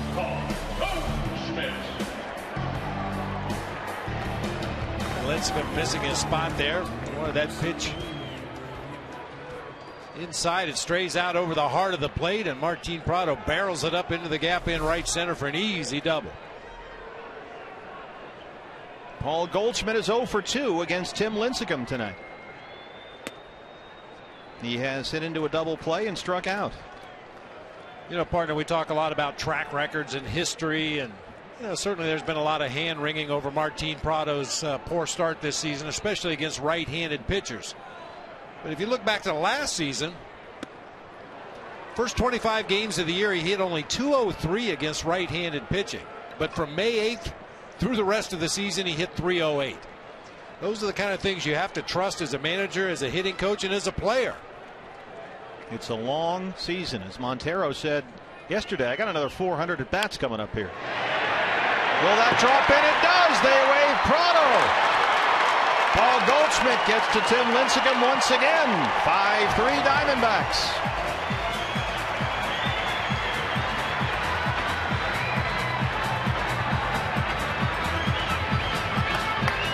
Sometimes they're smashed into the gap. Sometimes they just drop in there. Yeah, not the kind of hit we're used to seeing Paul Goldschmidt get against Tim Lincecum, but it works nonetheless. The big, strong guys tend to get base hits like this. Not a horrible pitch, jamming Goldie a little bit, but just muscles it out there into center field for a base hit. And what you like about that sequence is there are 2 big 2-out hits by the Diamondbacks. Here's Kubel now. McCarthy flied out, Parra struck out, Prado double, Goldie single. There's another run. 80 pitches now for Tim Lincecum, 53 for strikes.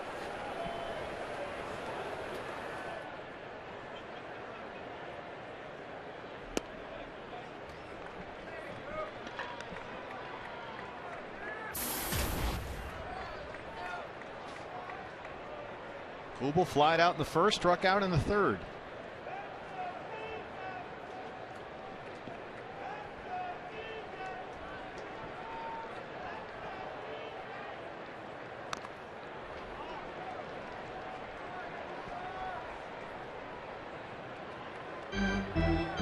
Kubel in the cleanup spot tonight. Last season, Jason hit .276 with 10 of his 30 home runs batting cleanup. He spent most of last year hitting either third or fourth in the order. An important left-handed power bat for the Diamondbacks this year.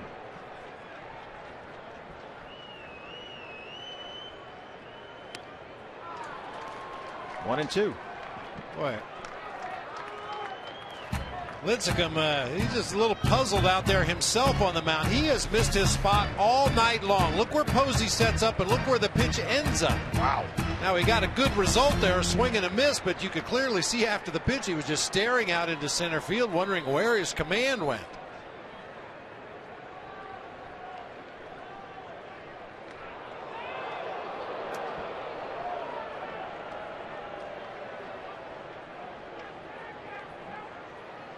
Diamondbacks have out-hit the Giants tonight, 9-5.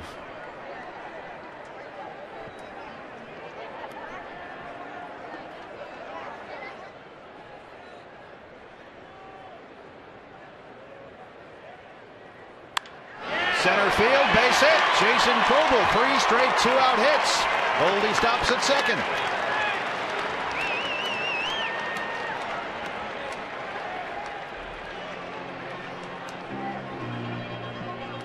That's a shift beater there for Jason Kubel. The Giants were swung around to the right side of the infield. He got a fastball up and out over the plate.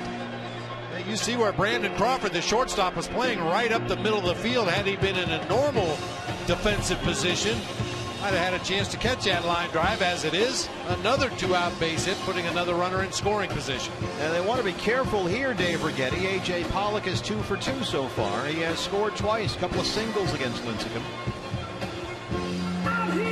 That's another thing that Lincecum never really had to worry too much about early in his career when he had the overpowering fastball was location. Yep. This rare back, aim for the middle of the plate and let it go. But as you start to lose that velocity and you have to rely more on your secondary pitches, location becomes as important, if not more important, than velocity.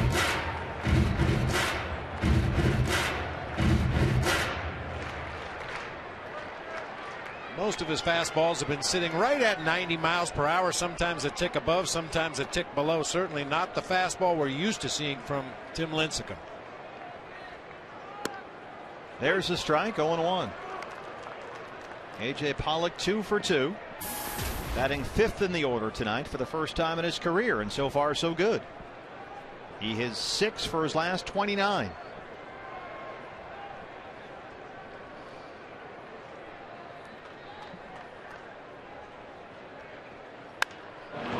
Straight up in the air, shallow left.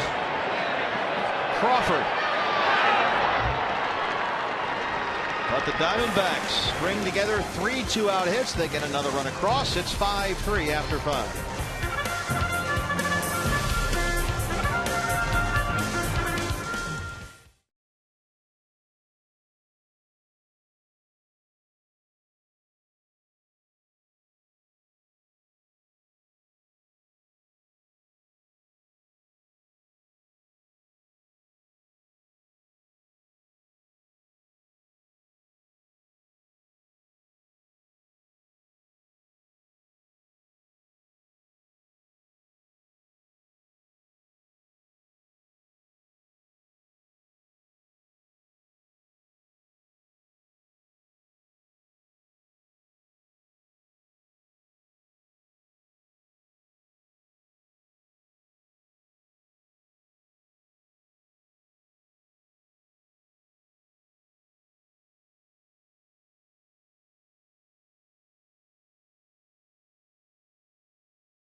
And as you can see, fun times at the Ram Trucks pool. Great place to watch a game. That's right. RamTrucks.com pool area. Our Chevron upcoming matchup. Travel day tomorrow. Then it's off to San Diego, where Friday on Fox Sports Arizona, Wade Miley takes on Jason Marquis.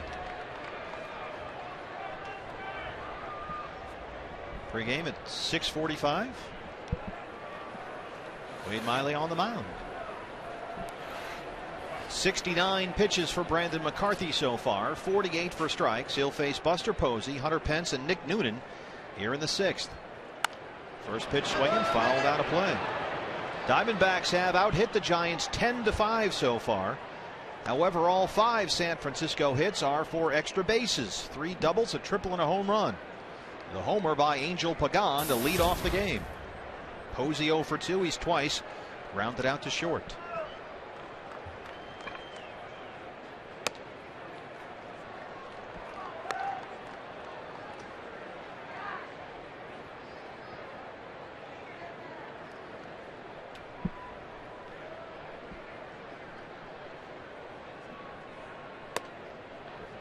Last night's over snapped Posey's 10-game hit streak. It was the first time he didn't have at least one base hit since April 17th. And during the 10-game streak, he hit .406 with 3 homers and 9 RBIs. Right-hand side, Goldie at first. Hey, Sunday it's the premiere of Cup of Coffee with Steve Berthiaume. Ken Kendrick talks to Steve about being a baseball owner and what his plans are for that famous Honus Wagner baseball card. It's Cup of Coffee this Sunday at 4 on Fox Sports Arizona. Did you ever read the Glory of Their Times? One of the great baseball books of all time. It's 20 or 30 years old, but it was by a man who scoured the country looking for some of the great old-time players, like 1900, 1910, that era. Here's Hunter Pence. Center field, A.J. Pollock on the run, looking up, and that ball is way out of here. Hunter Pence crushes one to dead center field. That's his 5th home run of the year, and it's a 5-4 Diamondbacks lead.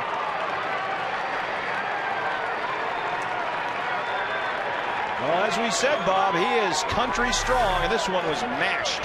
It always amazes me when a guy that chokes up on the bat as much as Hunter Pence does is able to generate that kind of power. It just tells you it's all about bat speed through the hitting zone. All-time home run leader used to choke up quite a bit on the bat as well, but Hunter Pence really knocked the daylights out of that one. It's another Giants hit and another extra base hit. All their hits have been for extra bases.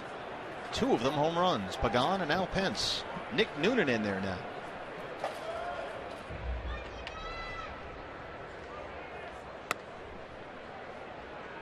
The reason I was asking about the glory of their times was,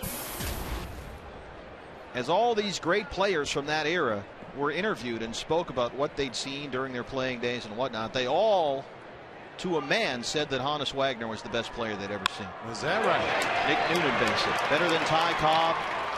That, of course, predated Babe Ruth that era. But to that point, pre-Ruth, they all said Honus Wagner was the man. Left fielder, Gregor Blanco. 7 hits now for the Giants. Here's Gregor Blanco with 1 out in the 6th. Bullpen stirring. Blanco 1 for 2, doubled and scored his last time up.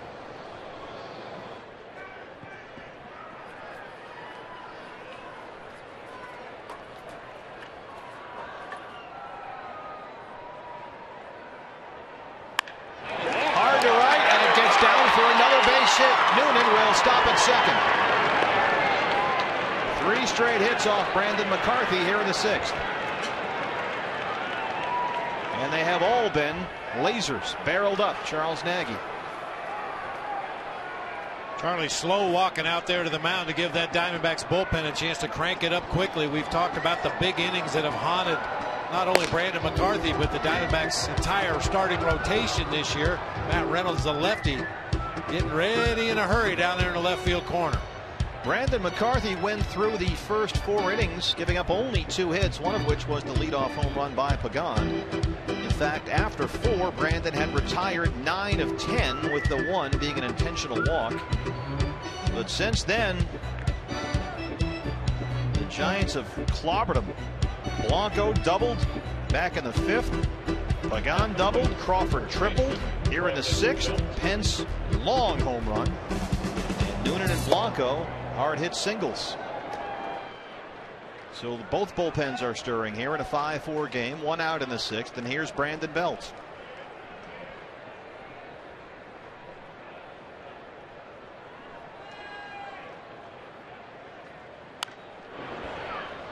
Boy, the Giants continue to be extremely aggressive, swinging at a lot of first and second pitches against Brandon McCarthy tonight.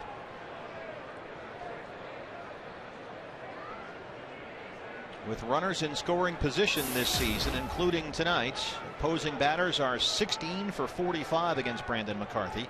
That's .356.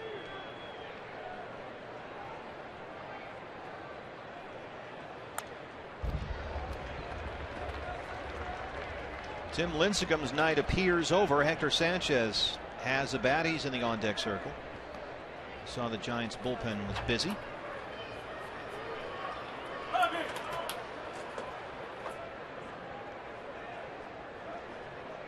Noonan on second, Blanco on first.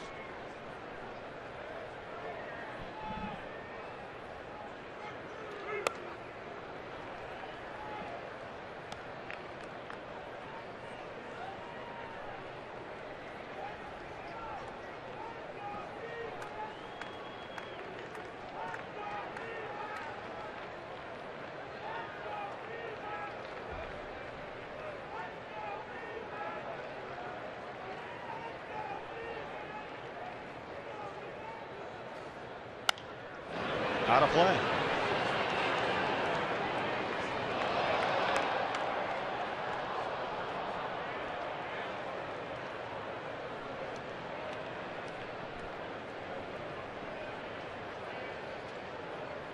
Another great ball game between the Giants and the Diamondbacks. Every one has been a thrill a minute. And no difference here tonight. People are starting to notice. A lot of walk-up traffic for tickets here at Chase Field tonight. 1-2. 2-2 in the dirt.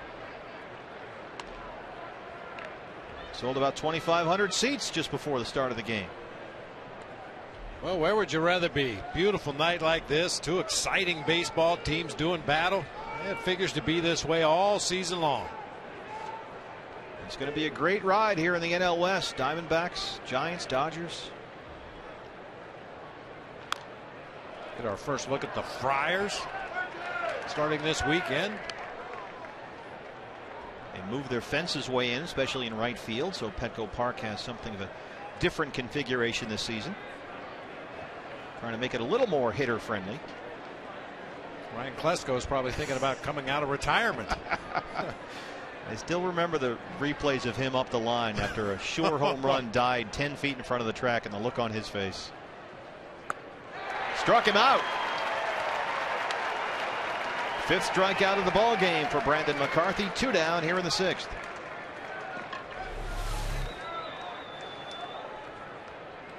A little cutter that starts on the inside corner, moves a little bit farther inside. Belt swings right over the top of it. That's a danger zone on Brandon Belt. He's very quick on those pitches down and in, but you can get a little movement farther inside. You can get him to swing over the top. So Lincecum's night is over. Here is the switch hitting Hector Sanchez. Noonan on second, Blanco on first. 2 outs for Sanchez. Inside 1-0. Last year, 280 in 74 games, 3 homers and 34 RBI. 3 for 19 on the year this season. 0 for 5 as a pinch hitter for Bruce Bochy.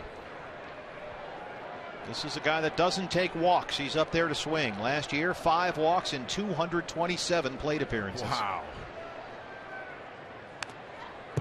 Case in point. Actually interesting, Bob, that it was Posey catching Lincecum, because they've developed kind of a personal catcher situation. At least they did last year with Lincecum and Sanchez.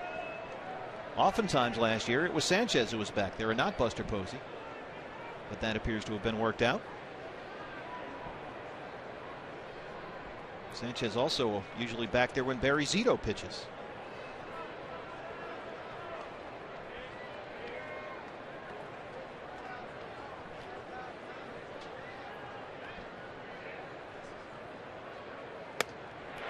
Elevates 1-2. Go right back up there again. Yeah, you said it just a moment ago. Sanchez will not walk, especially with a runner in scoring position in a 1-run ball game. He's going to hack at anything he feels is hittable. 5-4 here in the 6th. 2 on, 2 out. A 1-2 to Sanchez. 2-2. Able to lay off that time. Angel Pagan is on deck. He has homered and doubled tonight.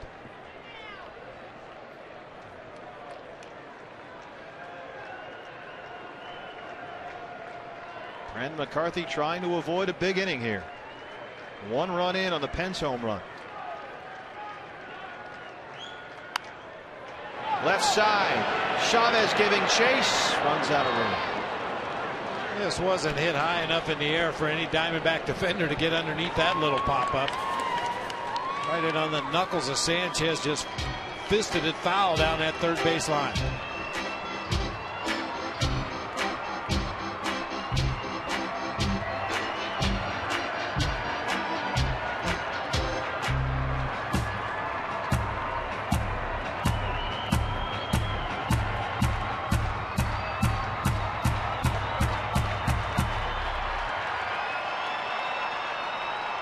90 pitches for Brandon McCarthy, 61 for strikes.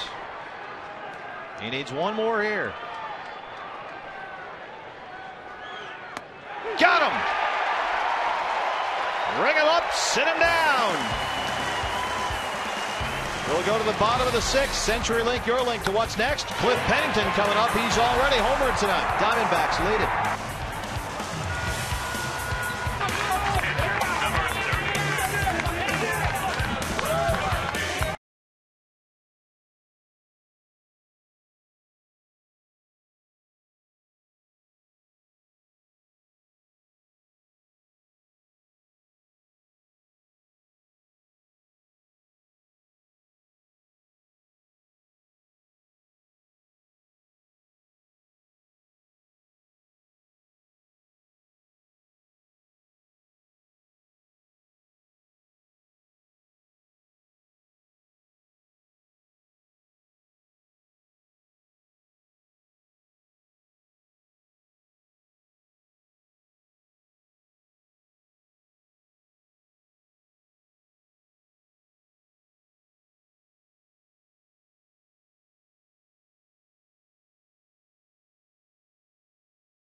Local sports coverage you can't get anywhere else with tonight's game report from Jack McGruder. Find out what Ken Kendrick's plans are for the Honus Wagner card in preview clip with the Cup of Coffee show. Plus hear what Dan Marley has to say on the 110 podcast on FoxSportsArizona.com. Great ball game brewing here. What else is new? Giants and D-backs. New pitcher for the Giants is the left-hand specialist, Javier Lopez. We did not see him last night. We did see him in the series opener here. He gave up a single and had 2 strikeouts. Part of the reason we didn't see him last night is his delivery is so much similar to Madison Bumgarner. I think Bruce Bochy tries to follow Bumgarner with a string of right-handed pitchers that are a completely different look than you'd get from the Giants lefty. Montero, Chavez, and Pennington, 6, 7, and 8 here in the 6th. There is Mad Bum, as he's known.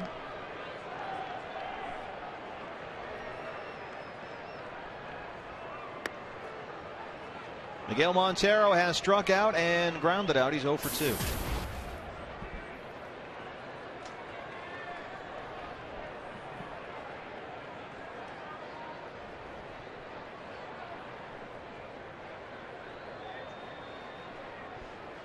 It was funny. There are batting cages and hitting tees underneath the stands here behind the clubhouse, and Bob and I were down on the field, and Miggy was just popping his head out from the dugout steps, yelling at the coaches, "Hey, just 15 more. Just come back and throw me 15 more."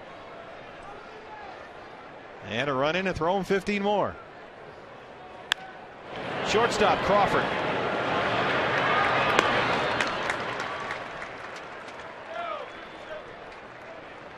Well, obviously, as a hitter, you want your last few swings of batting practice to be really good, so you have that positive reinforcement going into the game. And Miggy wasn't pleased with the swings he took at the end of his regular round, so he went into that batting cage you're talking about and hacked a little bit more. Yeah, you don't walk off the practice tee with a shank. You hit one down the middle, and then you pack it in and go. Eric Chavez, 2 for 2, single and a double. He scored a run.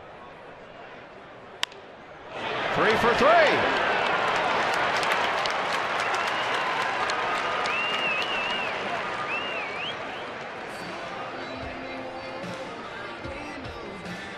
Shortstop, Pennington.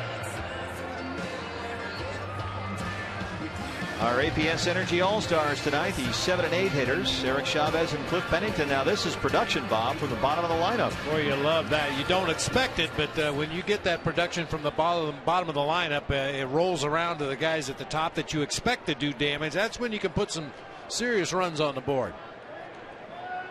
Chavez 3 for 3. Pennington 3-run homer back in the second. Here it is off Tim Lincecum with 2 on in the second inning.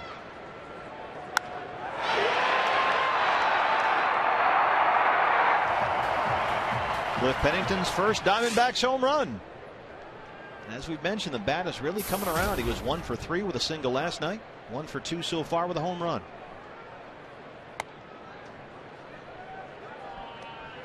He's now hit in 4 straight games. Alfredo Marte on deck. He will hit for the pitcher. That's it for Brandon McCarthy here.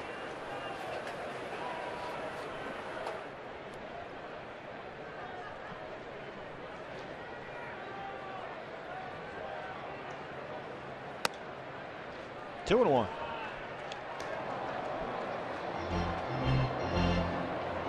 George Contos.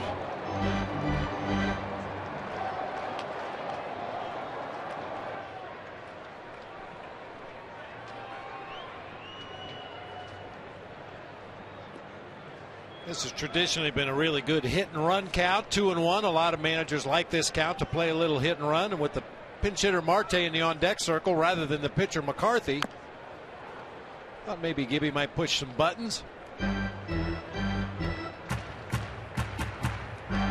I wonder if that's part of the concession you make with Eric Chavez to age and injury history, and not always putting the pedal to the metal, as it were. That's quite possibly so, although the hit and run a lot of times is beneficial to a guy who's not a speedy base runner. He needs a little bit of a head start over there at first base. You get him going. It's really on the hitter to protect the runner on a hit and run. 3-2 now. Yeah, base runners are taught to be very cautious over there. Don't go on first movement. Make sure that pitcher's going home before you break for second base, and then trust that that hitter's going to put the ball in play and protect you. 3-2 to Cliff Pennington. Cliff in there, 5 for his last 11.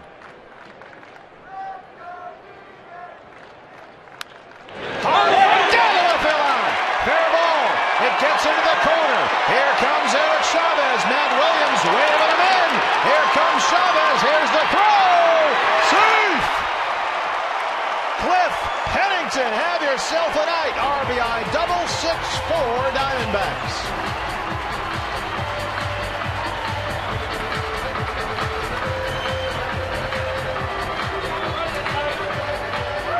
Chavez is 3 for 3. Pennington's 2 for 3 with a home run. Pick that pitch right off the ground. Shoots it just inside that third baseline, down into the corner. A little bit of a dangerous send here for Matt Williams, only because Brandon Crawford is one of the best cutoff and relay guys in the game. However, on this throw to the plate, it's high. Posey has to jump to catch the ball, giving Chavez room to slide in underneath. 12 hits now for the Diamondbacks. Here comes Bruce Bochy. And with Marte in there, he may be ready to go to George Contos here. And the move has been made. Lots of Diamondbacks offense here. It is 6-4 in the 6th. We'll be back. Pitching change.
score of 6-4. Big night offensively for Cliff. Pennington had the 3-run home run earlier and just capped it off with an RBI double. We've seen his defense all season long. You heard from him earlier in their game how much pride he's taken in that. But, you know, he's struggled obviously offensively so far this year. But the key, Kirk Gibson's saying, is he never takes it out in the field. Same with Martin Prado. And that's been a sign, an encouraging sign all season long. But Cliff's a guy that can break out in a hurry. And, gentlemen, if I'm not mistaken, 6 runs equals tacos. I know you had a bunch in the booth earlier tonight, but your appetite is probably still pretty good, right? Yeah, well, not so much for BB, Brad, because he went through about half of them up here. I'm kidding. George Contos in now. Alfredo Marte was announced. He will hit here. Slider specialist George Contos. He'll throw that slider more than half the time. Has a fastball in the low 90s to go along with it.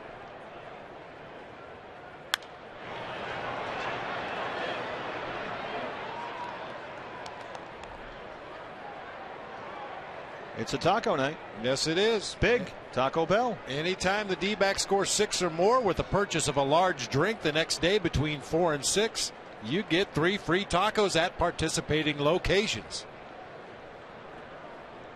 If you need a map to those locations, just let me know. Follow him on the GPS. Boy, Brad mentioned that Cliff had scuffled but could really get hot. Cliff Pennington. He went through that really difficult stretch. He went 1 for 29. But now Cliff is really swinging a bat. He is 6 for his last 12. Tonight 2 for 3. Double and a 3-run homer. 4 RBIs. Ties a career high.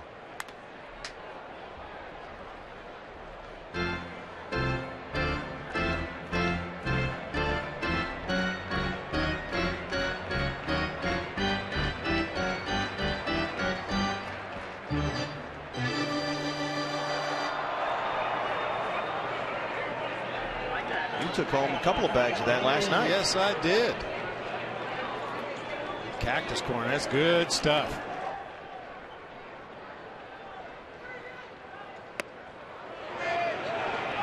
No, he did not, says Mike Machlinsky. Yeah, I went home with a bag of that too. Yeah, sorry, Bob. Good stuff. Watched the old Mad Men rerun on the DVR and chow down some cactus corn. It's always possible for a pitcher to make a mistake, but I think Alfredo Marte is going to have to give in and think about hitting this ball to right field against George Contos. He just throws slider after slider after slider on that outside corner. Sandoval at third. Puts Pennington back. 2 outs. And that's usually the result when you try to pull a pitch that's on the outer part of the plate and breaking away from you. More often than not, you're going to hit an easy ground ball to the left side.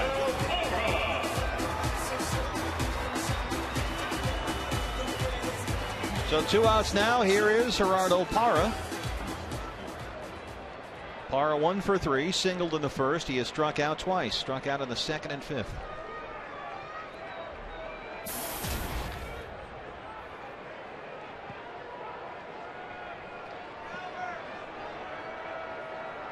They're going to work to Martin Prado. Well, that slider that Contos features is a much more dangerous pitch to a left-handed hitter because many times it's going to end up in that danger zone down and in. Lefties love that pitch down and in. It's going to go ahead and walk Parra, take their chances with the right-handed hitting Martin Prado. And especially with Parra just coming off a 13-game hit streak during which he batted .333 with 10 runs scored. And with first base open and a right-hander on the mound, they will walk Parra and work to the right-hand hitting Prado here.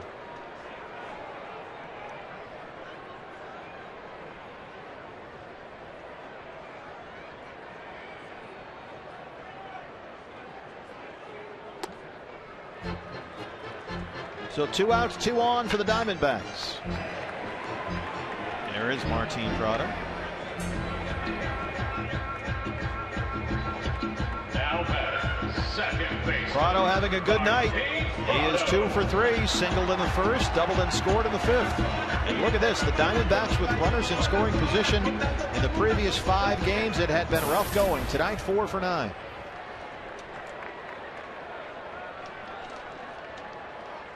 Prado back in the 2-hole for the second straight game after 2 nights in the leadoff spot.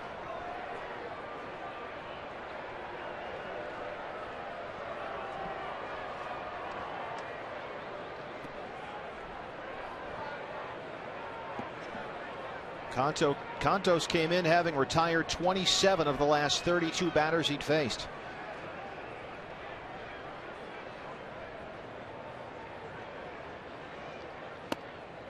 Oh and 1.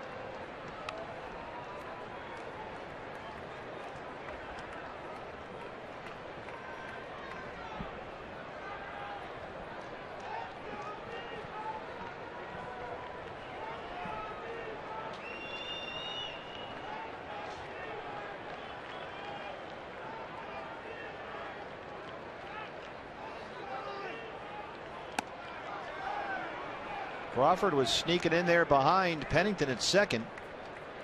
Long enough for Prado to ask for time.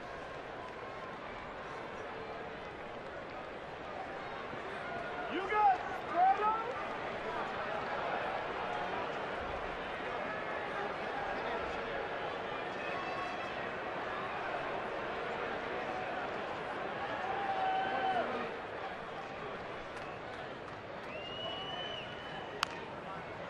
Oh and 2. Slider mania. When George Contos enters a game, that's his go-to pitch. He has more confidence in that than he does his fastball.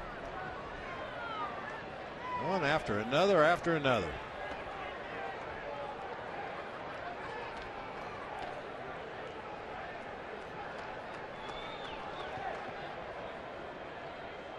.50-50 raffle time down there. It's a nice watch.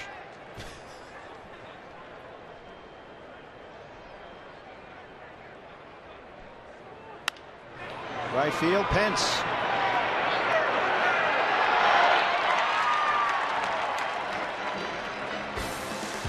We are through 6. Diamondbacks lead the Giants 6-4. Matt Reynolds coming on.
Communications and Fried Food Stores is back and ready to take you to a D-backs game. Stop by this month's participating Gilbert Cox retail store or Fry's Food Store in Prescott Valley.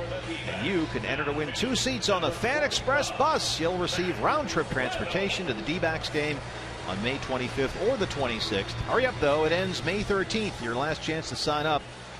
More information on FoxSportsArizona.com. We pick you up, take you to the game, drive you back, the whole thing. And never throw you under it. Matt Reynolds on the mound, and he has been sensational. He is unscored upon this season, and he has yet to give up a run in 13 appearances, allowing only 6 hits and 1 walk over that span. Look at that whip. No. Angel Pagan 2 for 3. He has homered, doubled, and scored twice. Pagan, Crawford, and Sandoval here in the 7th. D-backs have out-hit San Francisco 12-8.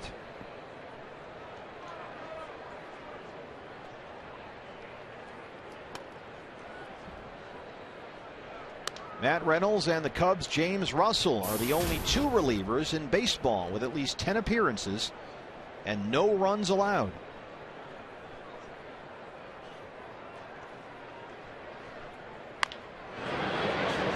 And both those guys you mentioned, James Russell from the Cubs and Matt Reynolds here with the D-backs, very similar in style. Same repertoire of pitches.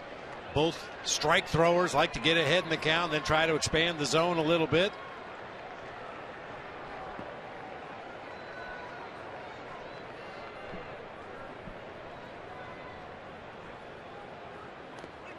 Pagan swing and a miss in the dirt. Montero. There's the strikeout, one away. David Hernandez warming. There was a zone expander right there. Slider in the dirt, ahead in the count. Got the aggressive Angel Pagan to chase a bad pitch. It's going to be interesting here, Bob, given that the fact that J.J. Putz had the night he had last night, and Brad Ziegler has worked a lot, a couple of extended outings for Brad. This all sets up now for your starter went 6 and then 7, 8, and 9. It's kind of curious to see who will be in that 7, 8, and 9 spots. We know at least now Reynolds in the 7th. It looks like Hernandez in the 8th. After that, TBA. Yep. We'll wait and see. Such a hard thing for a manager and a pitching coach to juggle. You have a veteran closer that struggled this year somewhat. Got another guy in Heath Bell sitting down there that's been a big time closer previously in his career. When is the right time to make that move without totally upsetting the balance down there in that bullpen? Because all those guys we've mentioned are going to have to be contributing members if the Diamondbacks are going to have any success this year. But as with any bullpen, they're all connected, and they're connected by roles, and that's very important for these guys and guys in any bullpen to have established roles. I know the 7th inning's mine. I know the 8th inning is mine. I know I'm the closer. When you move one of those pieces around, it does impact all the other pieces, doesn't it? It certainly can, yeah. I mean, you'd like to think it's as simple as, well, you just come in and get batters out. That's your role. Doesn't matter if it's the 7th inning or the 9th inning, but you're absolutely right. The reality is relief pitchers, just because of the nature of the job, feel much more comfortable if they know when their part of the game is coming. Because they watch the clock, as it were, the scoreboard. Okay, it's getting to be about my time now, and everybody has a routine, and you got to know when to get up and stretch and when maybe to loosen up and when to throw. And if that timeline changes, your whole day changes. And it's not just, well, plug this guy in there. It's not quite that simple. The bullpen by committee, whenever we've seen it over the course of Major League Baseball, has for the most part been a disaster. Struck him out. 2 strikeouts here from Matt Reynolds. And the other thing about that, Bob, which I find interesting, because I was on the Twitter after last night's game, and D-backs fans were going, look, you know, why not make Reynolds the closer? He's been unhittable. He should be the closer. Well, you've also got to get to the closer. Matt Reynolds is very valuable where he is right now. AT&T Twitter poll results: the most feared hitter in the NL West among those names in the batter's box right now.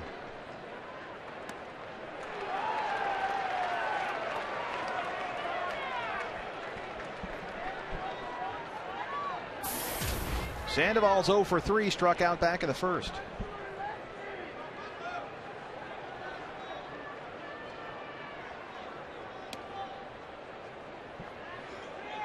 Came in 11 for his last 18, possibly the National League Player of the Month. They haven't announced that yet, but he is certainly one of the leading candidates after having 22 RBIs and 35 hits in April.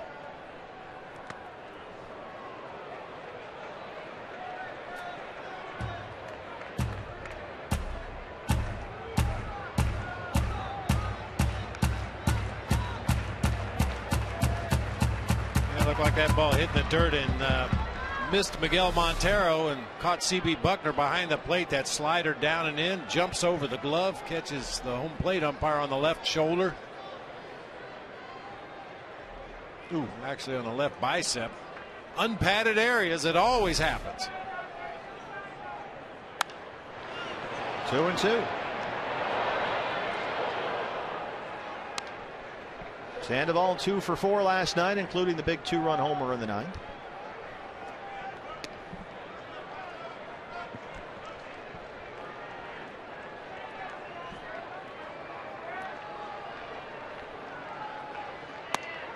Struck him out.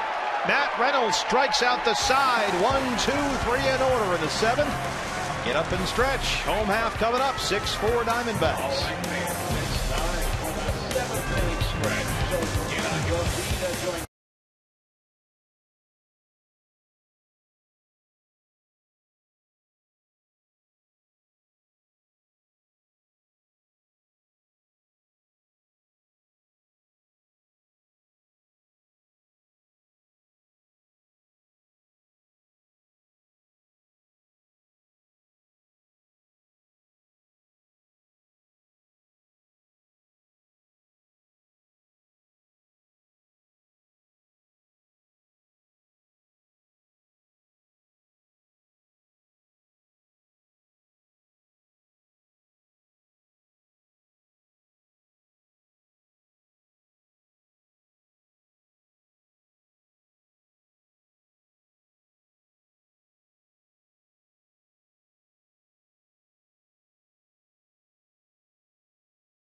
Out the side in order in the 7th, and now in the bottom of the 7th, the Diamondbacks will send to the plate Paul Goldschmidt, Jason Kubel, and A.J. Pollock leading the Giants 6-4. Joe Borowski with us here in the booth for the bottom of the 7th inning. And Joe, I've been talking about the bullpen, obviously, now that the bullpen is in the game. What do you think about where the bullpen is right now?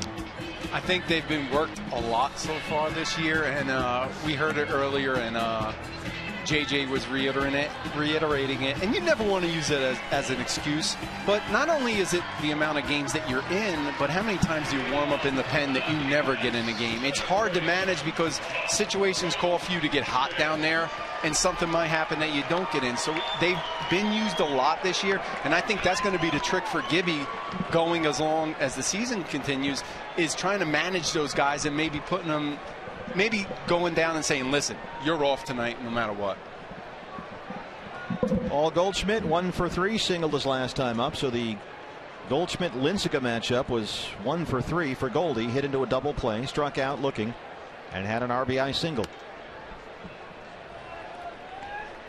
Joe, what about roles? We were just talking about that because people had asked me on the Twitter last night, make Matt Reynolds the closer. He's great. He should be the closer. Well, guys have roles. They want to know what inning belongs to them, and you also have to get to the closer. So what do you think about moving guys around and changing jobs, as it were, out there?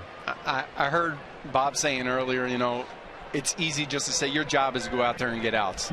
But you become a creature of habit. When you're down there, you like to know when that phone rings, if it's going to be for you or not. You're preparing yourself who you might be facing. You're watching in depth who's coming up and what the situation is, so that you can mentally prepare yourself as well as physically for going out there and if it's going to be that inning. I think it's just more of a comfort zone as far as being a reliever and knowing when you're going to be in that game. I mean, Bob, did you ever change guys around drastically or make big sweeping changes with a veteran closer like that, or other guys in your bullpen? Not really. I mean, sometimes out of necessity you have to, because of an injury, or, you know, if a guy has been so ineffective for so long, it screams out for a change. But you'd like to think that throughout the course of spring training, maybe the season before, you kind of have an idea of how it all fits together best, and you run them out there and either they settle into the roles or they don't, but you have to give them a legitimate chance to settle into those roles as well. Joe, what was your progression? Most of the time a closer starts as a 7th or 8th inning guy, and then eventually you work your way into that 9th inning. I was pretty much an everything guy when I was first coming up. I pitched long relief, middle relief, short relief, and it's just funny how it happened. Somebody got hurt. Antonio Alfonseca got hurt before the season started. We went into the season without a closer, so it was pretty much closer by committee. And my first save opportunity came because there was nobody else left in the pen. Everybody else had been used during that game. I went out there and I wound up saving the game. And the exact same situation came up 4 days later. Nobody else was left in the pen. It was extra inning game, and I happened to go in there and get the save. And from that point on, it just so worked out that I started getting the opportunities to save, and I never looked back from there. But it wasn't as if the manager said, here, you're going to save. It just happened to nobody else was left. In some cases, it's a natural progression. We saw John Wetland closing for the Yankees. Mariano Rivera was his setup guy. When Wetland moved on, Rivera stepped right into that 9th inning role, and the rest is history. And presumably the table, Bob, had been set for that here with J.J. In the latter portion of his career, certainly by no means ready to retire, but near it. He could see it on the horizon anyway. And David Hernandez sort of looming as the, closer. Yeah, and David has gotten a lot of opportunities last year when J.J. needed rest or he was hurting a little bit. David came in and filled in very well. Center field, Pregame. I think one change we're seeing in the game of baseball now at the minor league level, you're seeing guys who are groomed to be closers from the minute they sign their first pro contract. They come through the minor league system, very familiar with the role. That's what they do. They come in and get the last 3 outs of a ball game. They come through the minor league system. They go through spring training, and when they get to the big league level, they're groomed to be closers. And that's how specialized the bullpens have become now. You have certain guys for certain situations, and they're starting them early. They're starting them in the minors so that they're used to it when they get here. Jason Kubel singled his last time up. The other thing, Joe, that I find interesting is with J.J. Putz, we saw this last year with the Diamondbacks. He messed around with a cutter in spring training last year, kind of lost the feel for the split then, and really did scuffle in April and the beginning portions of May. And we're on that pattern again here. And there's a track record that shows it can get turned around. Yeah. Because, from late May through August, in fact, J.J. converted 19 straight save opportunities. From June 23rd through the end of last season, J.J. Putz's ERA was .84. So there's no reason that he can't recover and get right back to that, is there? Not at all. And a lot of times you do look at track record and what you've done in the past, and that's going to dictate whether the manager's going to take you out of there or not. If there's nothing physically wrong with him, he has a very long leash, and Gibby's going to give him the benefit of the doubt that he can turn that around. I mean, last year, as Jason Kubel makes it a 2-for-4 night, last year, J.J. Putz from April 14th to May 22nd, pitched in 12 games, had 3 blown saves, gave up 4 home runs, and the ERA was at 9. Yeah. But then he quickly turned it around. May 26th through the end of last year, 23 saves, only 2 blown saves, and the ERA was 1.14. That's a dramatic difference there, and maybe this is just a repeat of that. Yeah, and you see what's been hurting him this first month of April is the home runs. 3 home runs in the month of April, and all of them have really decided the game against him. And all of them, too, Joe, basically the split. Yeah, and that's a field pitch. That is a pitch that you have to have very good feel for it, and it's one of those things you have to keep throwing it in order to get the feel for it. A.J. Pollock, 2 for 3 so far. Down the line, 5. Guys, all this being said, and it's all true, but the reality is that was a kick in the gut last night, and nothing hurts a team worse than when your closer's not able to get those last 3 outs of a ball game. You battle, you scrape, you find a way to get a lead late, and then in a matter of minutes, it's gone. And I think, too, part of that reason it hurt so much, Bob, was the backstory. That Trevor Cahill there pitched brilliantly after really scuffling. In his previous start, 105 pitches to get through 5 innings. He crawled to the end of that 5th inning. There's nothing more demoralizing to a team than a late inning loss like that. Crawford, Noonan, Bell, they roll it. Joe, look forward to the postgame show. Thank you. Looking forward to it.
Cool play of the game, and how about this? Matt Reynolds strikes out the side in order in the inning. A lot of deception in his delivery. Has a very fast arm once he commits to throwing that ball to home plate. Good slider tonight, good command of all of his stuff. And so, Bob, a little bit more of the bullpen mystery may unravel here. We saw Reynolds get the 7th, and now David Hernandez gets the 8th. So if you're wondering, maybe Hernandez will be the closer, at least tonight, the answer is no. He'll be the 8th inning guy.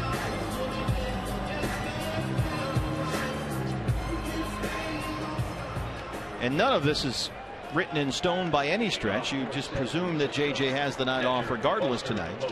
So whoever pitches the 9th inning by no means is anointed the new closer. He's just in there in the 9th inning tonight. One guy who's probably more relaxed than anybody down there would be Josh Colementor, because he's the long guy. So once you get past a certain point of the ball game, unless it gets tied up and goes extras, he's pretty sure he's probably not going to pitch in this ball game tonight. Buster Posey takes a strike, 0-1. Posey is 0 for 3.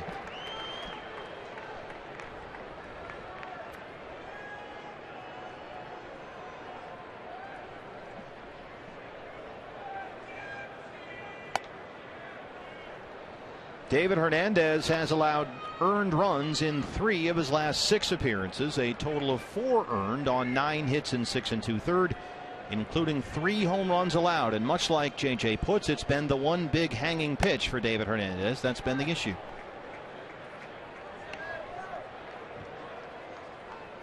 The numbers against the Giants last 4 times out.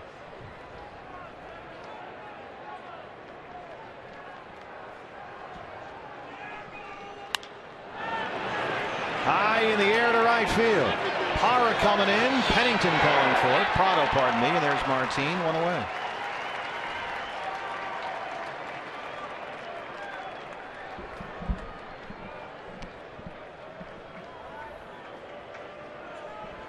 Kevin Towers says he enjoys the fact that both Hernandez and Heath Bell have similar stuff, both hard fastball, power curve, and they pitch with the same attitude. As KT says, no fear, they attack. And they have the stuff to do that. Hunter Pence 2 for 3, a double and a home run.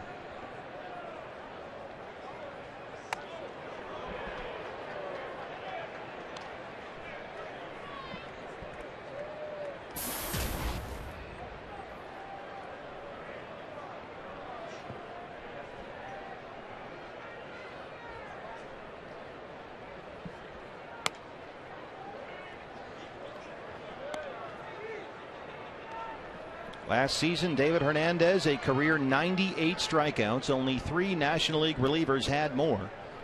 Other teams had only 190 against him. Struck out 98 batters in 68 innings.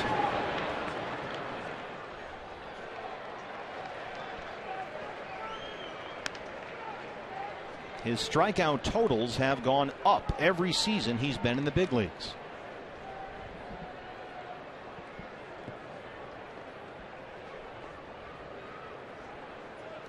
Two and one now to Hunter Pence. 3-1. Nick Noonan is on deck.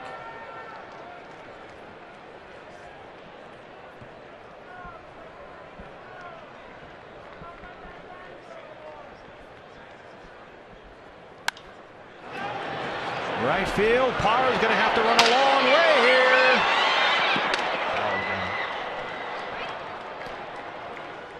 Hey, the D-backs are off to San Diego this weekend, but they're back May 9th for a 4-game series against the Phillies, and you can get a ticket to any of the D-backs Phillies home games for only $21 with the D-backs Value Pack. The Value Pack includes a lower-level bleacher ticket, a hot dog, a Pepsi, and a free cookie from Subway restaurants, all for only $21. Call now and ask for the Value Pack, 602-462-4600, or you can buy online at dbacks.com/value. There are the Bickersons. None of them really, neither of them taunting the other at this point. Frankly, they're probably just worn out from the 3-game series and the couples counseling they had last night. Yeah, the way this this series has gone, I think it's going to be this way all year long between these two teams. Giants have a lot of respect for the Diamondbacks. D-backs have the same for the defending world champions. I don't know if I can say the same for those two. Somehow they make it work. Yep. Here's the 3-2 to Hunter Pence. Ball 4.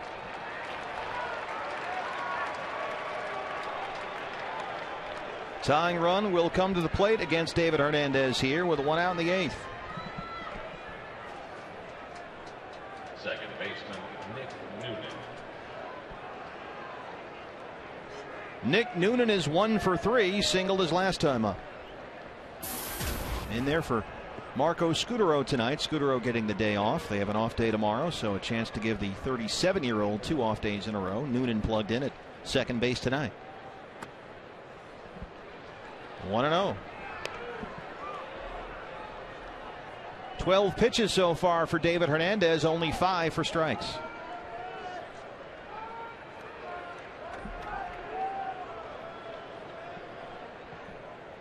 There goes Hunter Pence. Swing and a miss. The throw. He's in there. 5th stolen base of the year for Hunter Pence. He has not yet been caught stealing. And he's in there at second. The Giants don't run a lot, but they pick their spots well. That's their 15th stolen base of the season. They've only been caught 3 times. Got a pretty good jump there. Yeah, he did.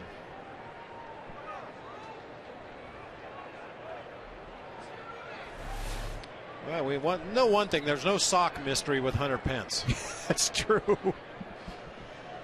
Nothing about Hunter's game is elegant or graceful in any way, but he sure is effective.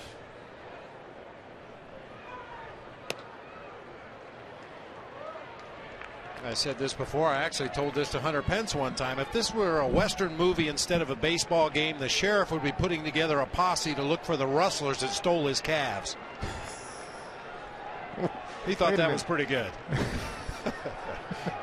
Because he looks like the. There you go. He just doesn't have any calves. There's the strike, 2-2. So where does the speed come from, I wonder? Not that he's Carl Lewis out there, but as you just saw, he can run pretty well. He's just one of those high motor guys, as scouts describe him. Everything he does is maximum intensity.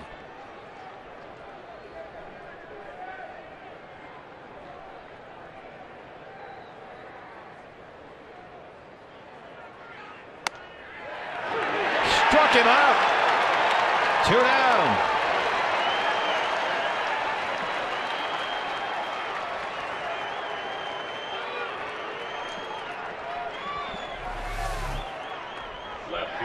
David coming inside with a fastball. Maybe one of the red seams caught the edge of the zone. Kind of a delayed call by CB Bucknor behind home plate. Yeah, CB kind of savored that one for a minute there. So 2 outs. Here's Blanco. He's been an issue tonight. 2 for 3. Single, double. He scored a run. He was 0 for 4 yesterday.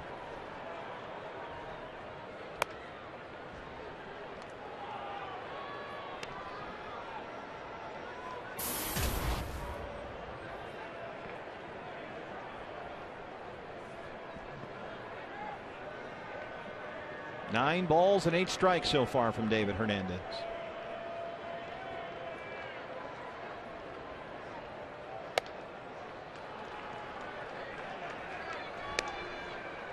Hey, you mentioned David Hernandez. His 2 best pitches, that good fastball in the low to mid 90s and power curveball. Sometimes it gets a little slurvy, but he's thrown back-to-back changeups here to start this sequence to Blanco.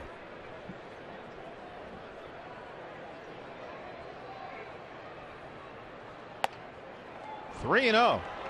Make it 3 in a row.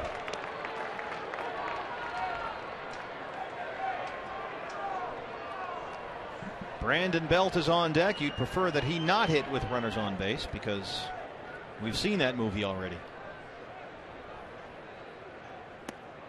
In the dirt, ball 4. Second walk of the inning issued by David Hernandez. 2 on and 2 out for the Giants. That's really a puzzling sequence for me, as you mentioned, with Brandon Belt in the on-deck circle, a guy that obviously has home run power. He's proven that already this season.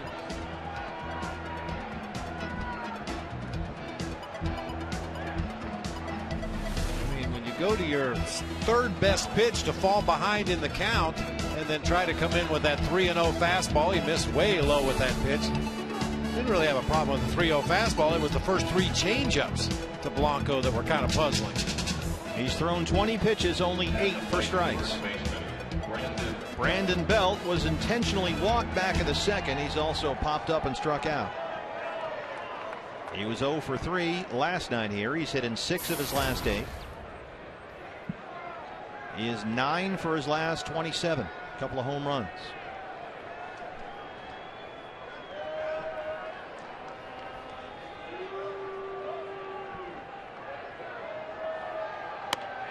There's the strike, 0-1.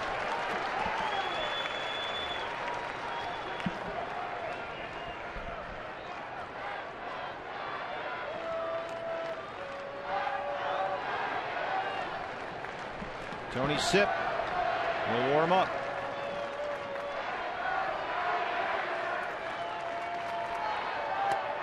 Swing and a miss, 0-2. There's the heat. He's a strike away.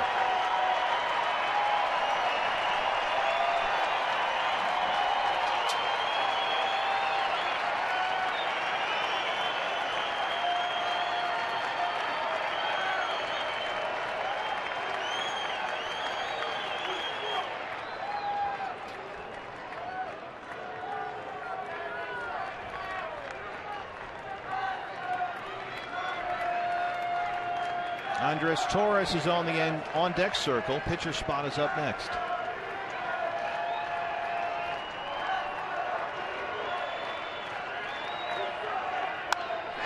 Right field, Brandon Belt did it again.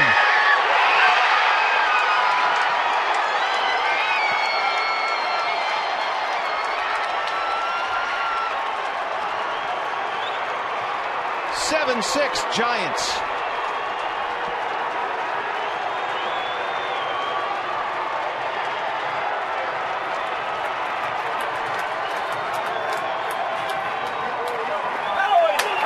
Said it before, we've seen this movie before.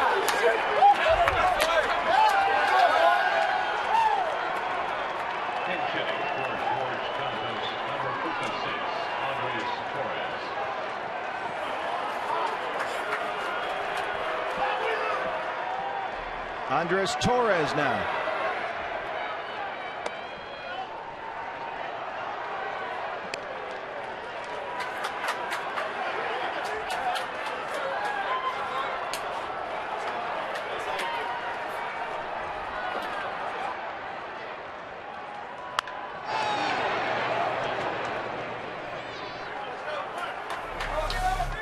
Three straight fastballs to Belt. That was supposed to be up and out over the plate. Instead, it's straight on that inside part. We've seen Brandon Belt quick on that fastball on the inside part of the plate. He does it once again tonight.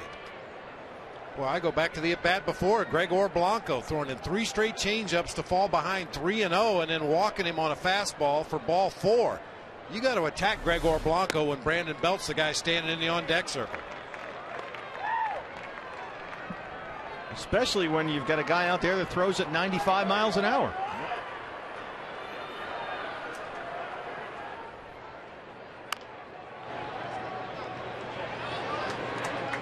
I've mentioned this term before already this season. I've heard pitchers talk about it before. Inning management. Know who's in the on-deck circle, know who's in the hole, know whether the opposing manager's likely to pinch hit or not, and then plan your pitches accordingly. When you know you've got a guy in the on-deck circle that's already hurt you once this year with the long ball and he's been swinging a hot bat, you want to bring your A stuff to the guy hitting ahead of him and try to get out of the inning without facing Brandon Belt. Looked like they were almost pitching around Gregor Blanco.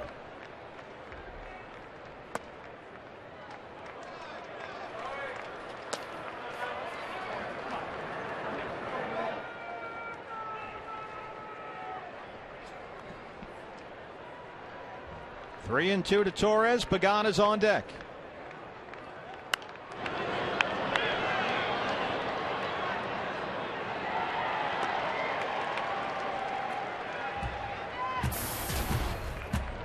Andres Torres, 35 years old. 14 years in the minor leagues. Rally caps are now on. Left field, Jason Kubel on the run. That ends the inning.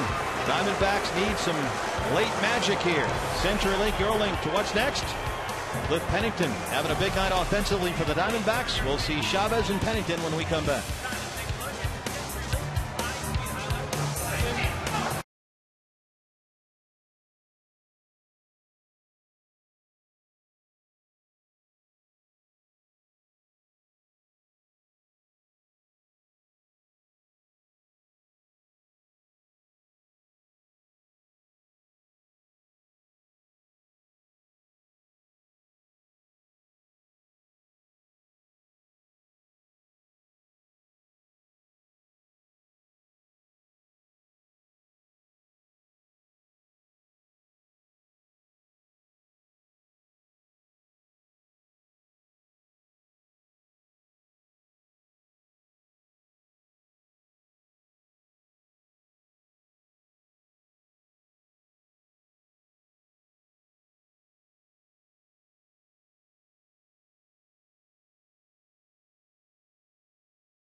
In the eighth inning has made it a giant lead here. The Diamondbacks will now have to come back here in the eighth and the ninth.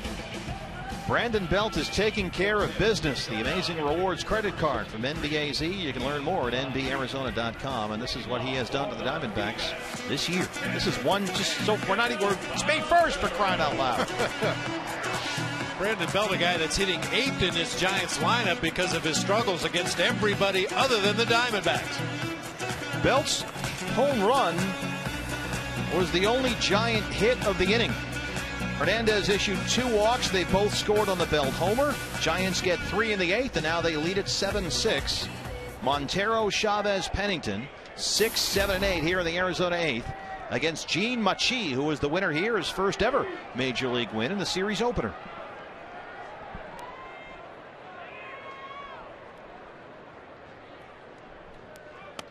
And it's another Giants-Diamondbacks game. These things are nuts. Heath Bell looms.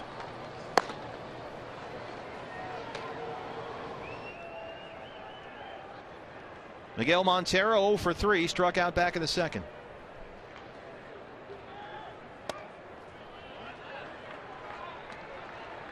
Diamondbacks have still out-hit the Giants tonight, 13-9. So the offense, notably the latter portion of the offense, the bottom of the order, has done most of the damage here. Notably, Chavez and Pennington. Chavez 3 for 3, Pennington 2 for 3, a home run and a double. 3-0 to Miguel Montero. Take the leadoff walk right here.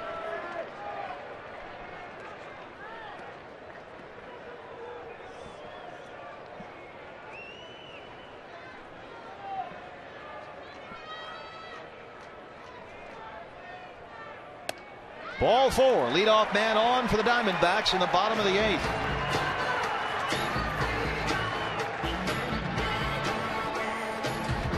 And the two guys who have done most of the damage are coming up.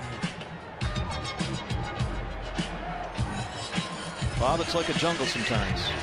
Makes me wonder how it keeps from going under. Chavez singled and scored in the 2nd, doubled in the 4th, singled and scored in the 6th. He's 3 for 3.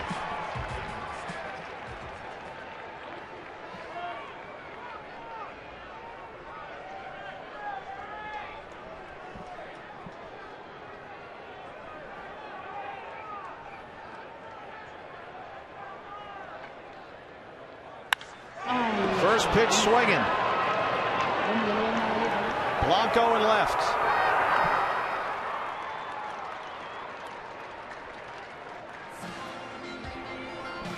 I know that drives a lot of fans crazy. A 4-pitch walk to Miguel Montero to start the inning, and then Eric Chavez comes up and swings at the first delivery he sees. But a lot of hitters feel like that's the best time to ambush that opposing pitcher. He's had trouble finding the zone. He's probably going to take a little bit off, just try to guide one up there in the middle of the plate and jump ahead in the count. Chavez tried to ambush him that time, just got under. Cliff Pennington, 3-run home run in the 2nd, struck out in the 4th. RBI double in the 6th. There's the strike, 0-1.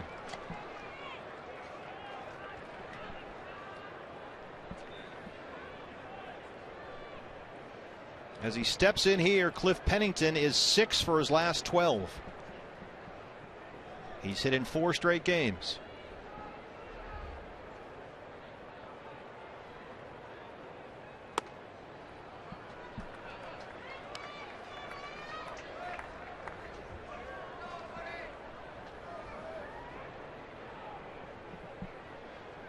Twelve hits in his first 12 games to start the year, then a 1 for 29 drought. Now 6 for his last 12.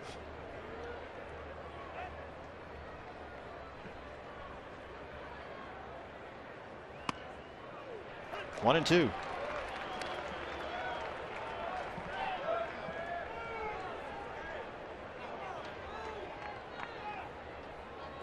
Bob, we were talking to Mike Krukow. The Giants are thrilled with what they've seen from this guy.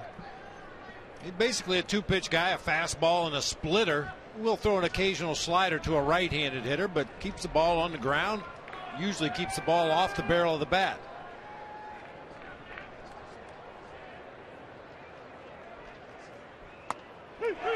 Struck him out. 2 down.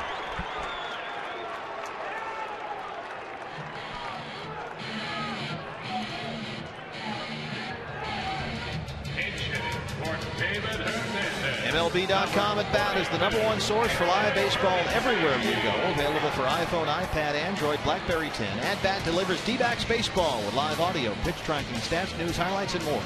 Text at bat to 31826 or visit dbacks.com for more details. Eric Hinske will hit for the pitcher.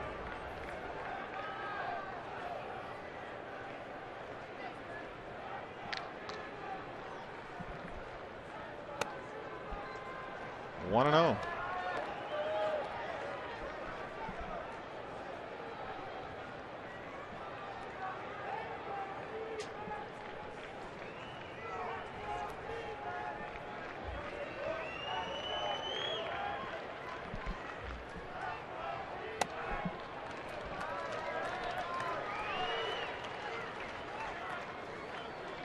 Unusually patient at bat here for Eric Hinske. Normally coming off the bench swinging at the first pitch he sees that makes it to the plate in the air, but 2 tailing fastballs off the outside corner put him in a real good hitter's count. See if he can get a pitch here and drive one.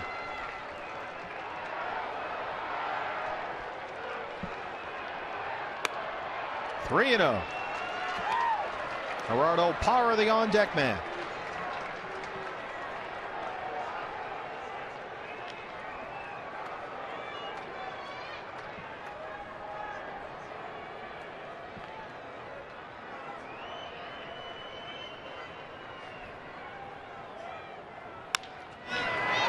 Gets through. Montero will head for third. And he's in there. First and third, 2 outs for the Diamondbacks. Tying run 90 feet away for Gerardo Parra.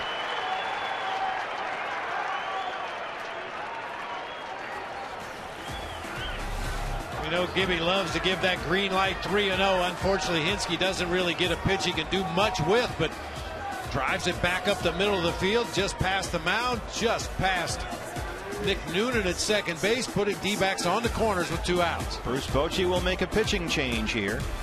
Diamondbacks have a 2-out threat here in the 8th in a 7-6 game. We'll take a break. Santiago Casilla on the way. Back after this.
Hey, Fox Saturday Baseball returns this week. Carlos Beltran and the Cardinals head to Milwaukee. They'll take on Ryan Braun and the Brew Crew.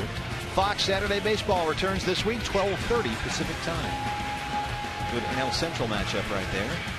Big spot here for the Diamondbacks, down 7-6. They're on the corners with 2 outs in the 8th. And the new pitcher for the Giants, Santiago Casilla. Came into the ballgame last night in relief of Madison Bumgarner. Promptly gave up the home run to Josh Wilson.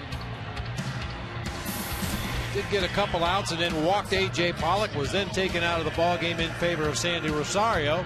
Fastball, slider, curveball combination from Casilla. Opponents only 2 for 16 versus Casilla with runners in scoring position. Montero on third after the leadoff walk. Hinske on first after the pinch hit single. And here is Gerardo Parra. Parra singled to lead off the first for the D-backs. Struck out in the second and in the 5th. He was intentionally walked in the 6th.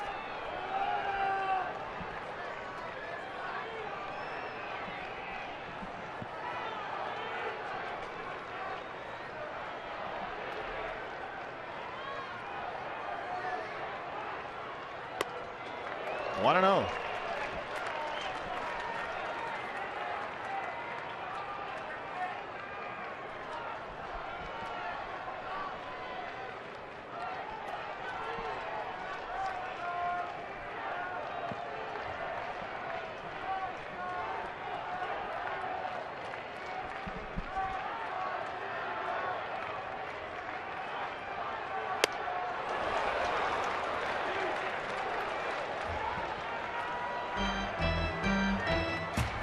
Elevated fastball from Casilla. You see Buster Posey wants it in. It's way up above the letters. It's something you can drive.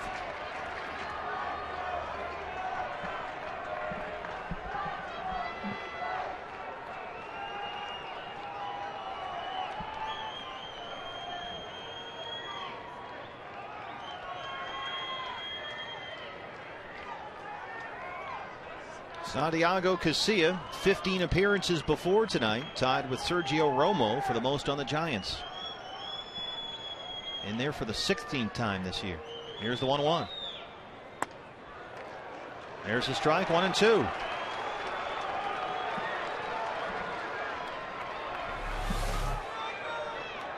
Backdoor slider just comes back enough to catch that outside part of the plate. Now you got a battle.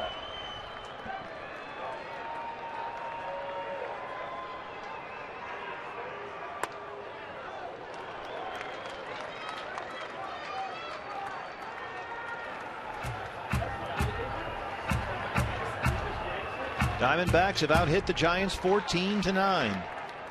Each team has left 5 on base. Montero on third, Hinsky at first.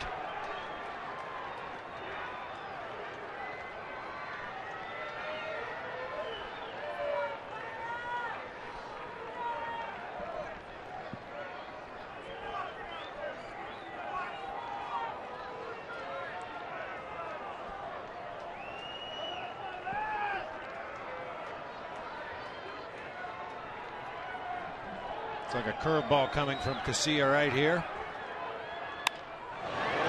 Good defensive swing right there by Parr. Just to waste that one. That was too close to the outside corner to take, but not really good enough to do much with. Just get a piece of it, stay alive. Guy throws a good pitch, just try and spoil it, make him throw another one, and maybe next time he won't be so fine.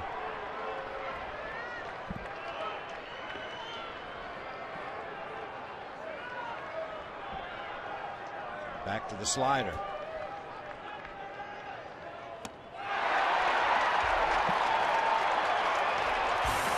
We're through 8. D-backs trail it 7-6.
Presented by Ram Trucks. All 3 of Brandon Belt's homers this year have come against the D-backs. J.J. Putz with a splitter that strayed over the inside part.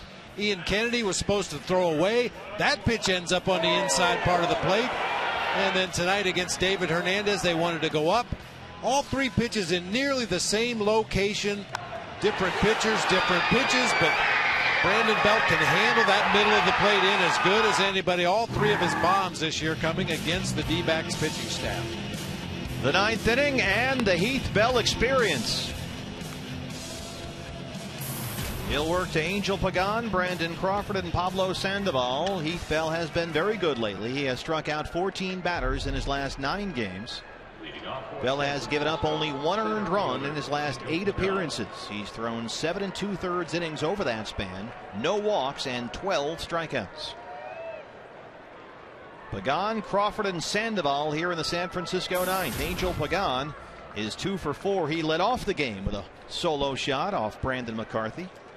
RBI double and scored a run back in the 5th. He's also struck out twice.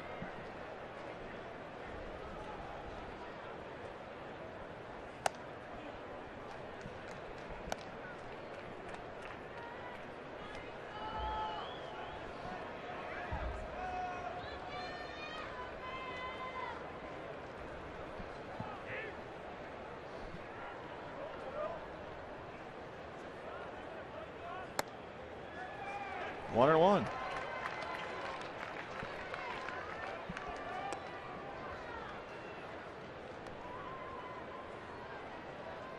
Heath Bell, much like David Hernandez, four-seam fastball, power curve.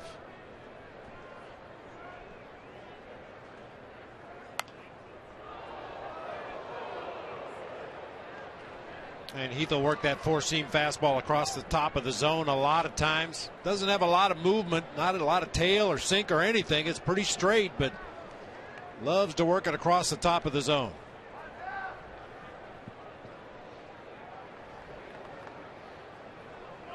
J.J. Putz answered every question last night.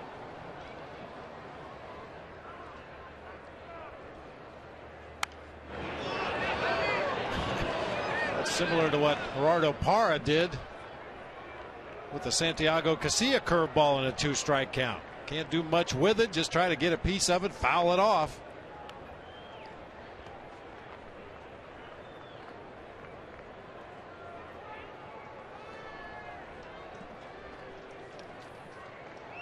Diamondbacks in the 9th will have Prado, Goldschmidt, and Kubel 2, 3, and 4.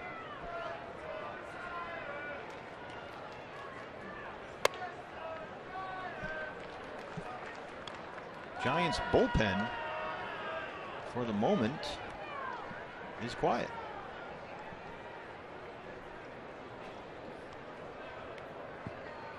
Sergio Romo, where's that black hoodie? Oh, he's kind of tucked away in the corner there. Getting the beard ready.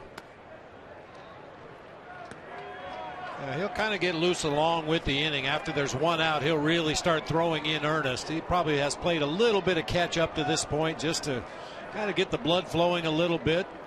Once there's one out, he'll start cranking it up, and then with 2 outs in the inning, he'll start really getting ready to come into the ball game. Did he go? Ball 4.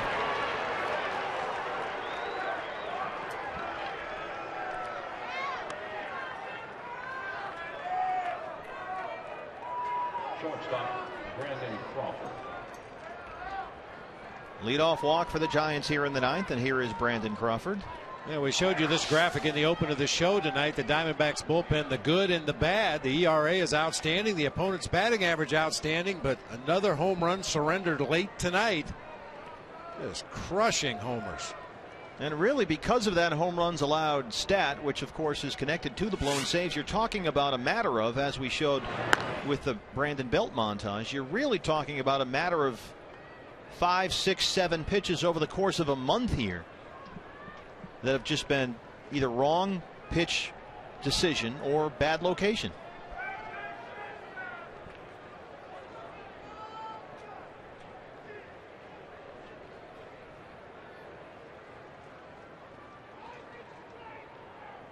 Got to be careful over there with Pagan. 3 steals this year. He's been caught twice. Make it 4 steals. Romo saved the first 2 games of this series. Got his 9th save Monday, his 10th save last night.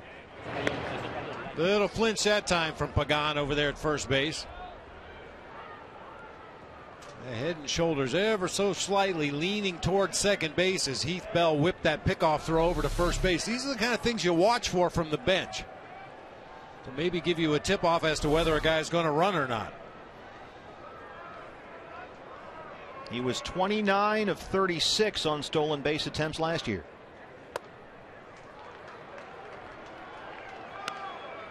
He's over there on what was Heath Bell's second walk all season long. So he's only walked 2 so far this year.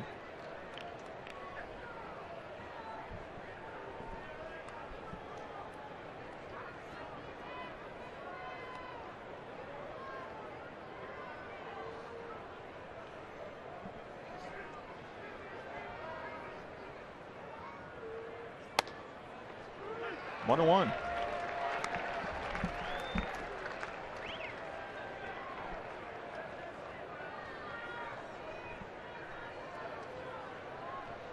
Brandon Crawford 0 for 3 last night. 1 for 4 tonight. RBI triple in the 5th. He struck out twice.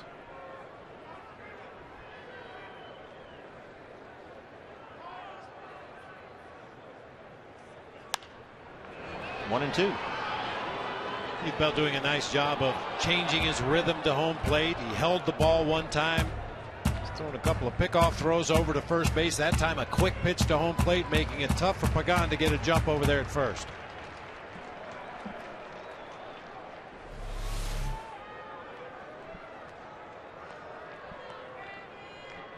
Very abbreviated delivery that time from Heath Bell.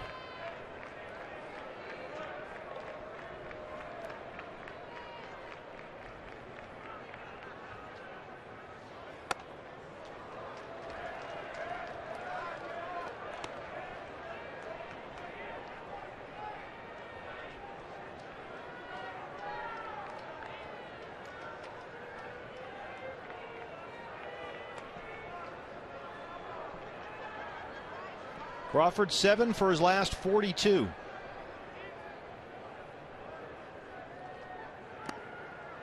Three and 2 now. Pablo Sandoval is on deck. The Panda 0 for 4 with a couple of strikeouts.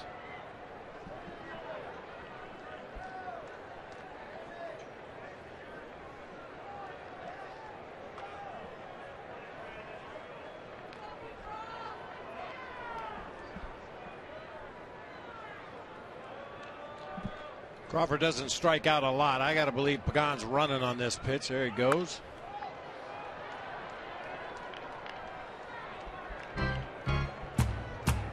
If you have a hitter at the plate that has a propensity for swinging and missing at those 2-strike pitches, it makes you a little leery about starting that runner at first base. The reason you start him is to try to stay out of a potential double play, but if the batter strikes out and the runner gets thrown out, that's a double play as well. Crawford up there in the 2-hole. That's where he would prefer to bat in Bruce Bochy's order. Says, I love hitting second. It's the best place in the lineup to hit, as opposed to 8th, which is the worst, which is where he hits a lot. Yeah, hitting in front of Pablo Sandoval's pretty comfortable place to be in the lineup. Instead of the pitcher, you mean? Yeah. Although Brandon Belt in the 8th spot has done a lot of damage in this series. Here's the 3-2 now.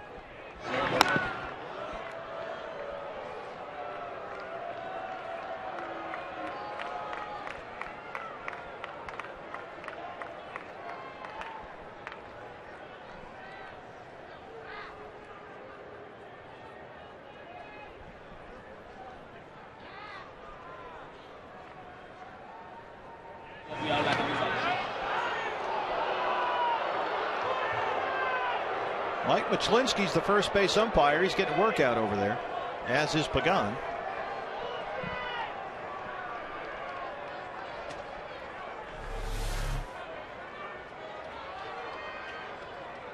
He's out. They got him. Tag was high on the shoulder. The hand was not on the bag yet. He's out. Instead, it's ball 4. Just 3 walks all season for Heath Bell, but he's walked the first 2 in this inning. And the bullpen issues continue. Third baseman Pablo Sandoval. You think he's going to put down a sac bunt? I kind of doubt it. I would have him swinging away, but I'm a gambler, Mr. Vegas. Let's take a look. He's out here.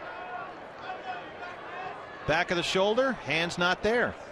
We can't see definitively from this angle that Goldie is touching him there, but it sure looks like it. In any case, first and second, no outs. Here's the Panda 0 for 4. He has struck out twice, including his last time up. One of 3 strikeouts in that 7th inning when Matt Reynolds came in and struck out the side in order.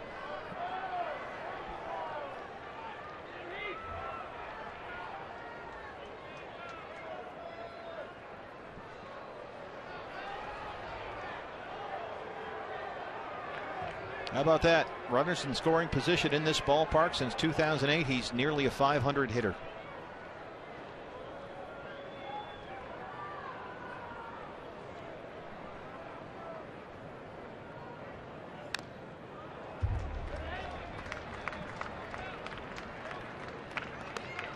Yeah, we've seen him chase some high fastballs in this series, and as I mentioned earlier, that's one of Heath Bell's fortes, that four-seamer up there above the letters.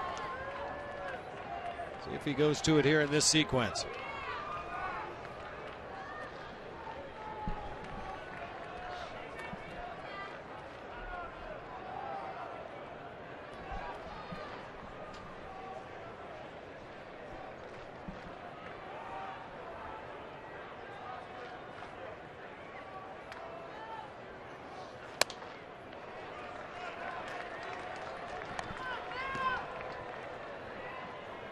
$16 pitches for Heath Bell, 7 for strikes. Pagan on second, Crawford on first.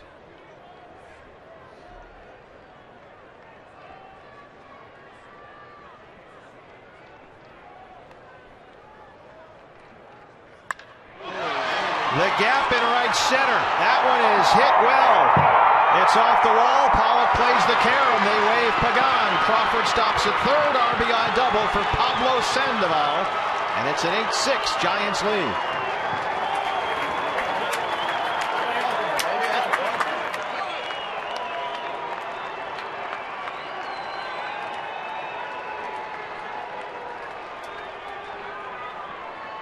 Two walks and a double here to start the ninth for Heath Bell.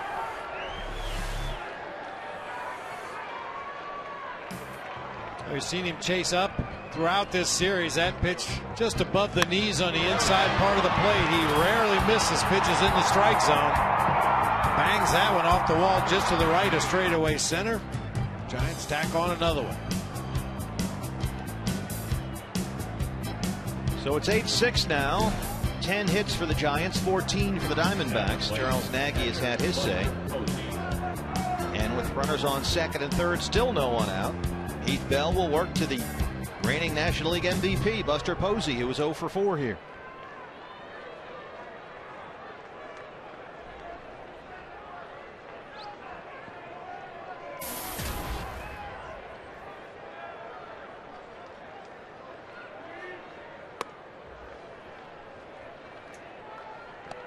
Buster Posey had a 10-game hit streak, during which he hit .406, but he was 0 for 3 last night. He's 0 for 4 here tonight.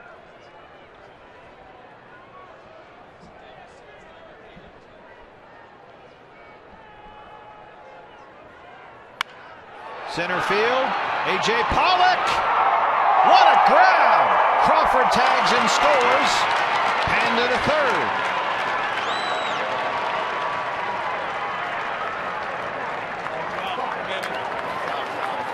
9-6 Giants.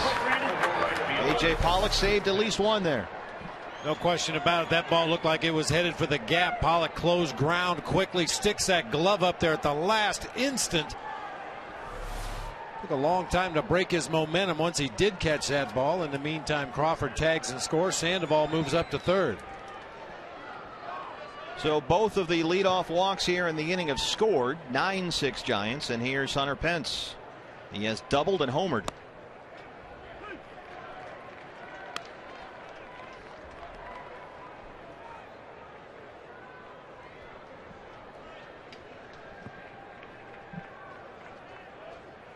Giants have 10 hits, 8 of them for extra bases.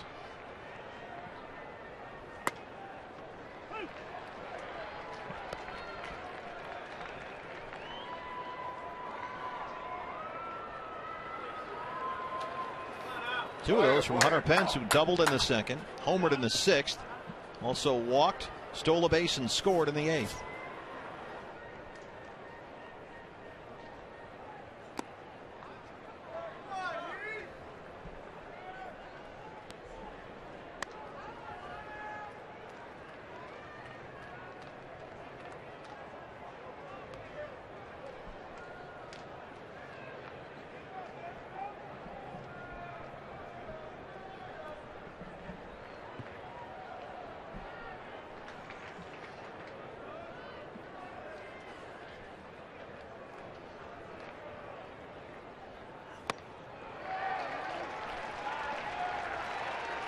Two down.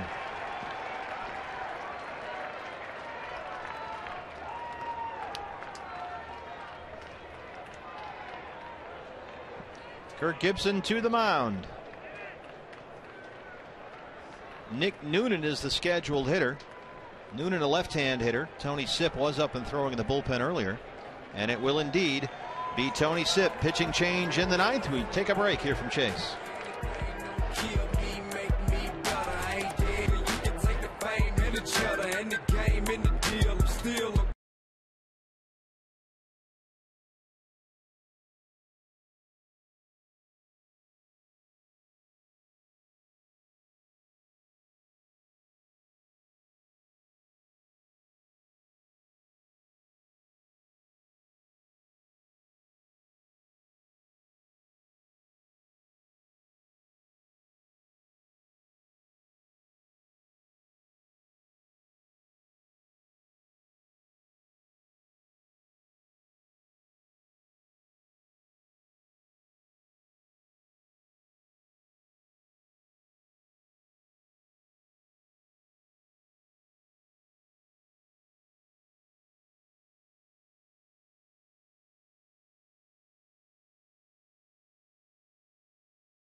Here for the Diamondbacks is Tony Sipp. He has allowed only 1 run in his last 6 appearances.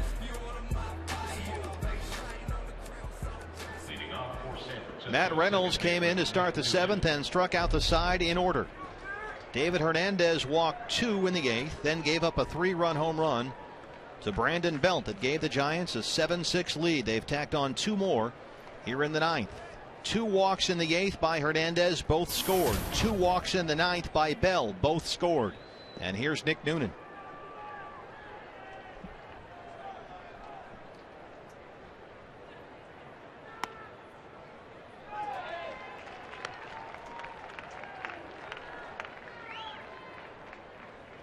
Noonan 1 for 4, singled back in the 6th. He struck out his last time up.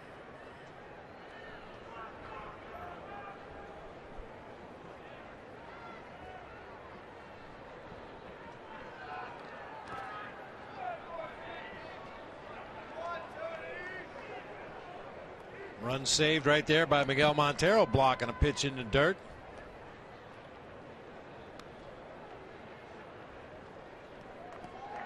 Tony Sipp featuring that hard slider with a lot of sweeping break. Miggy covered that 5-hole, kept it right in front.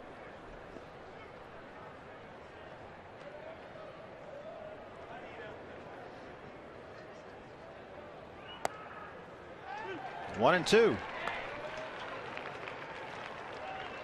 In this inning, walk, double, sacrifice fly, strikeout.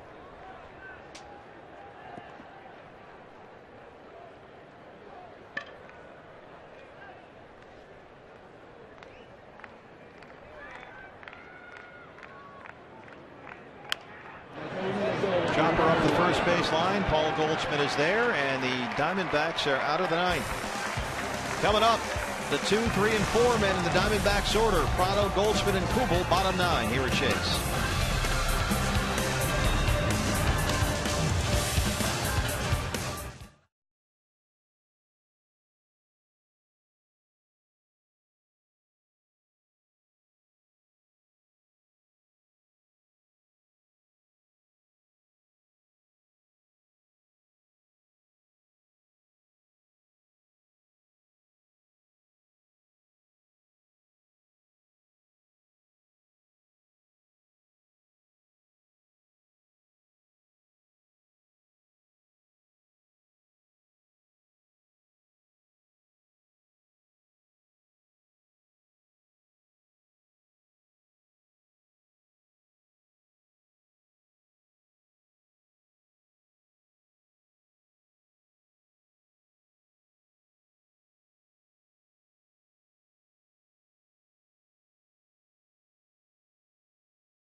Go to Sergio Romo here in the ninth. Crafty closer for the Giants, has a real good slider. Actually has 3 different sliders depending on how he grips it, how he releases it. But he's snuck some fastballs by the Diamondbacks so far this season in counts when they're expecting that slider. He sneaks that 88-mile-an-hour heater right by him. Save number 9 here on Monday. Save number 10 here last night. And Joaquin Arias is in at third for Pablo Sandoval. Romo now 10 for 11 in save chances this year. He has been unscored upon in 13 of 15 games and comes in here with a 26-game scoreless streak against the Diamondbacks. That over 19 shutout innings dates all the way back to September of 2010. Prado, Goldschmidt, Kubel 2, 3, and 4 here in the ninth. Martin Prado 2 for 4. Singled in the first, doubled and scored in the fifth.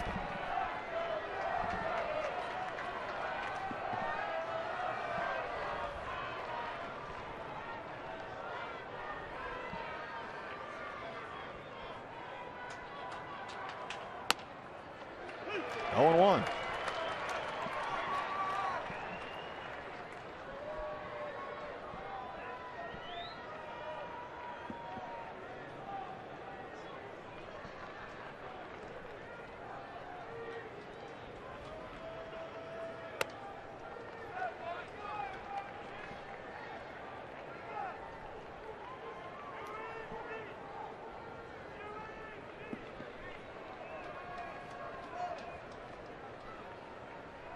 Prado 5 for 13 in the series so far.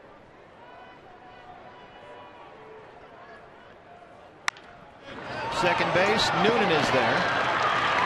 Yes.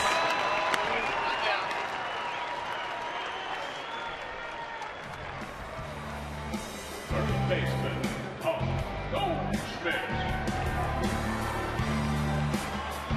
Paul Goldschmidt 1 for 4, RBI single in the fifth.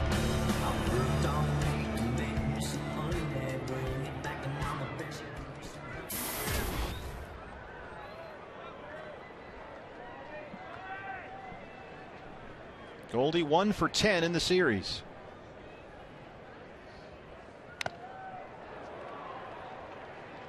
And Paul Goldschmidt just has not had many good pitches to hit at all in this series. The Giants pitching staff has done a real nice job of keeping the fastball away. This one fouled right off the chest of Buster Posey behind home plate. Breaking balls off the outside corner. Romo did surprise him with a fastball in last night's ball game, leading off the ninth inning. Threw him a series of sliders low and away, and then snuck that fastball by him on the inside part of the plate for a called strike 3. On the homestand, Goldie 4 for 26. Going back away again. Right field and foul.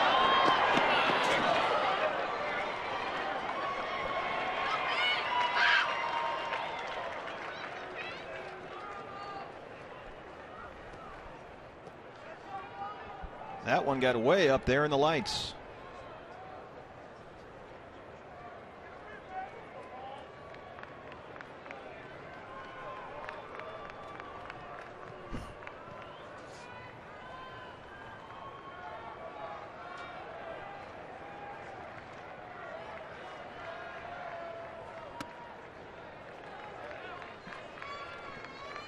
Yeah, when they throw him a fastball, you could see where Buster Posey was set up that time. He was almost completely over in the left-handed batter's box. They're just not going to make a mistake with a fastball where Paul Goldschmidt can do some damage.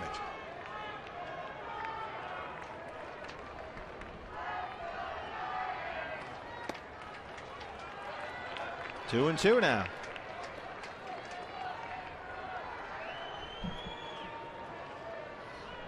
Diamondbacks travel tomorrow, 3 in San Diego, 3 at Dodger Stadium before we're back here at Chase Field for series against the Phillies and the Braves.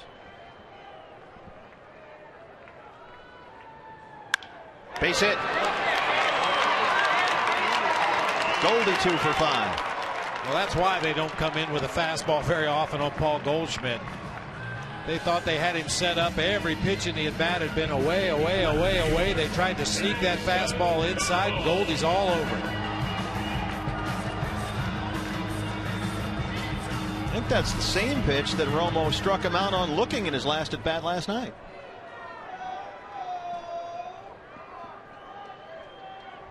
A.J. Pollock on deck. Jason Kubel steps in. Kubel is 2 for 4. He singled his last 2 times up. 0-1.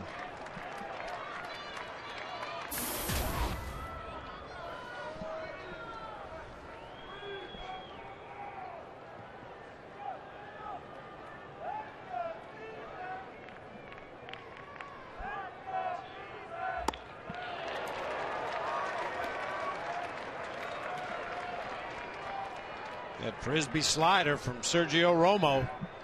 Not only does it have a lot of break and cover a lot of ground laterally, it's a good off-speed pitch. Kubel just out in front of that one.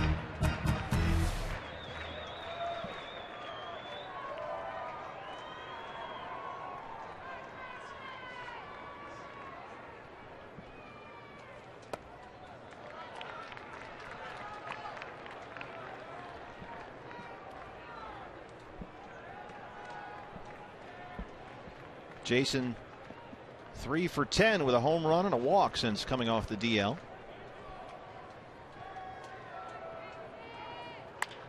Chopper to first. Bell, Crawford, Romo can't hang on. Kubel's aboard. And Sergio Romo is injured.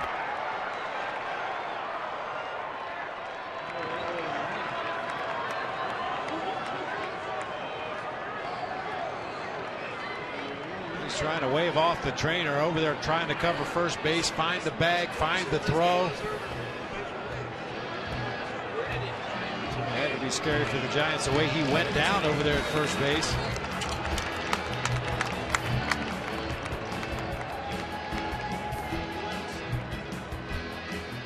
He's not even going to let him have a look. He's got the glove back on and he's walking away. Let's see. Yeah, he's the only one that can cover first on that. I think it just hit him in a bad spot of the heel of the glove, maybe around the wrist area. You see Belt's way off the bag at first. Second baseman Nick Noonan was right behind him. Romo the only one that could get over there to cover the bag at first. Yeah, just hit him in the heel of the hand there, just below the glove.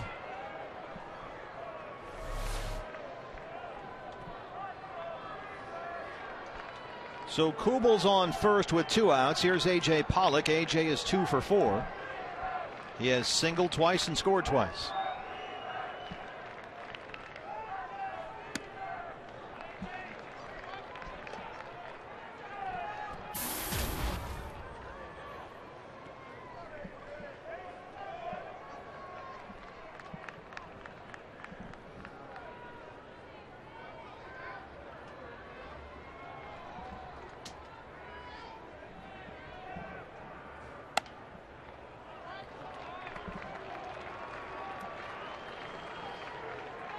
Giants haven't swept the Diamondbacks since 2011. They haven't swept a series here at Chase Field since taking 4 of 4 in July of 2010.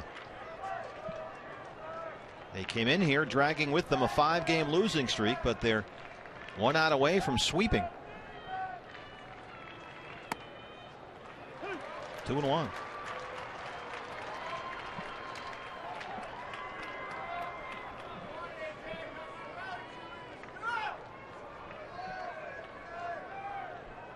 A reminder right there that it's May 1st.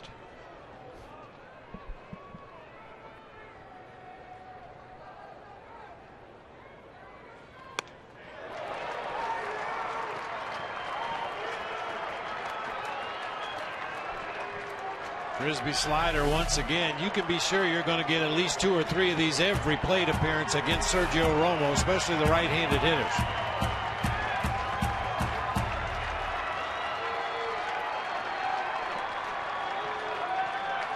Giants have won 6 of their last 7 here at Chase. 2-2 to A.J. Pollock. And the Giants sweep the series. First time the Diamondbacks have been swept in a series this year. It's their first loss in a series finale this year. They out-hit the Giants 15-10, but 11 of Arizona's 15 hits were singles. 8 of the 10 Giants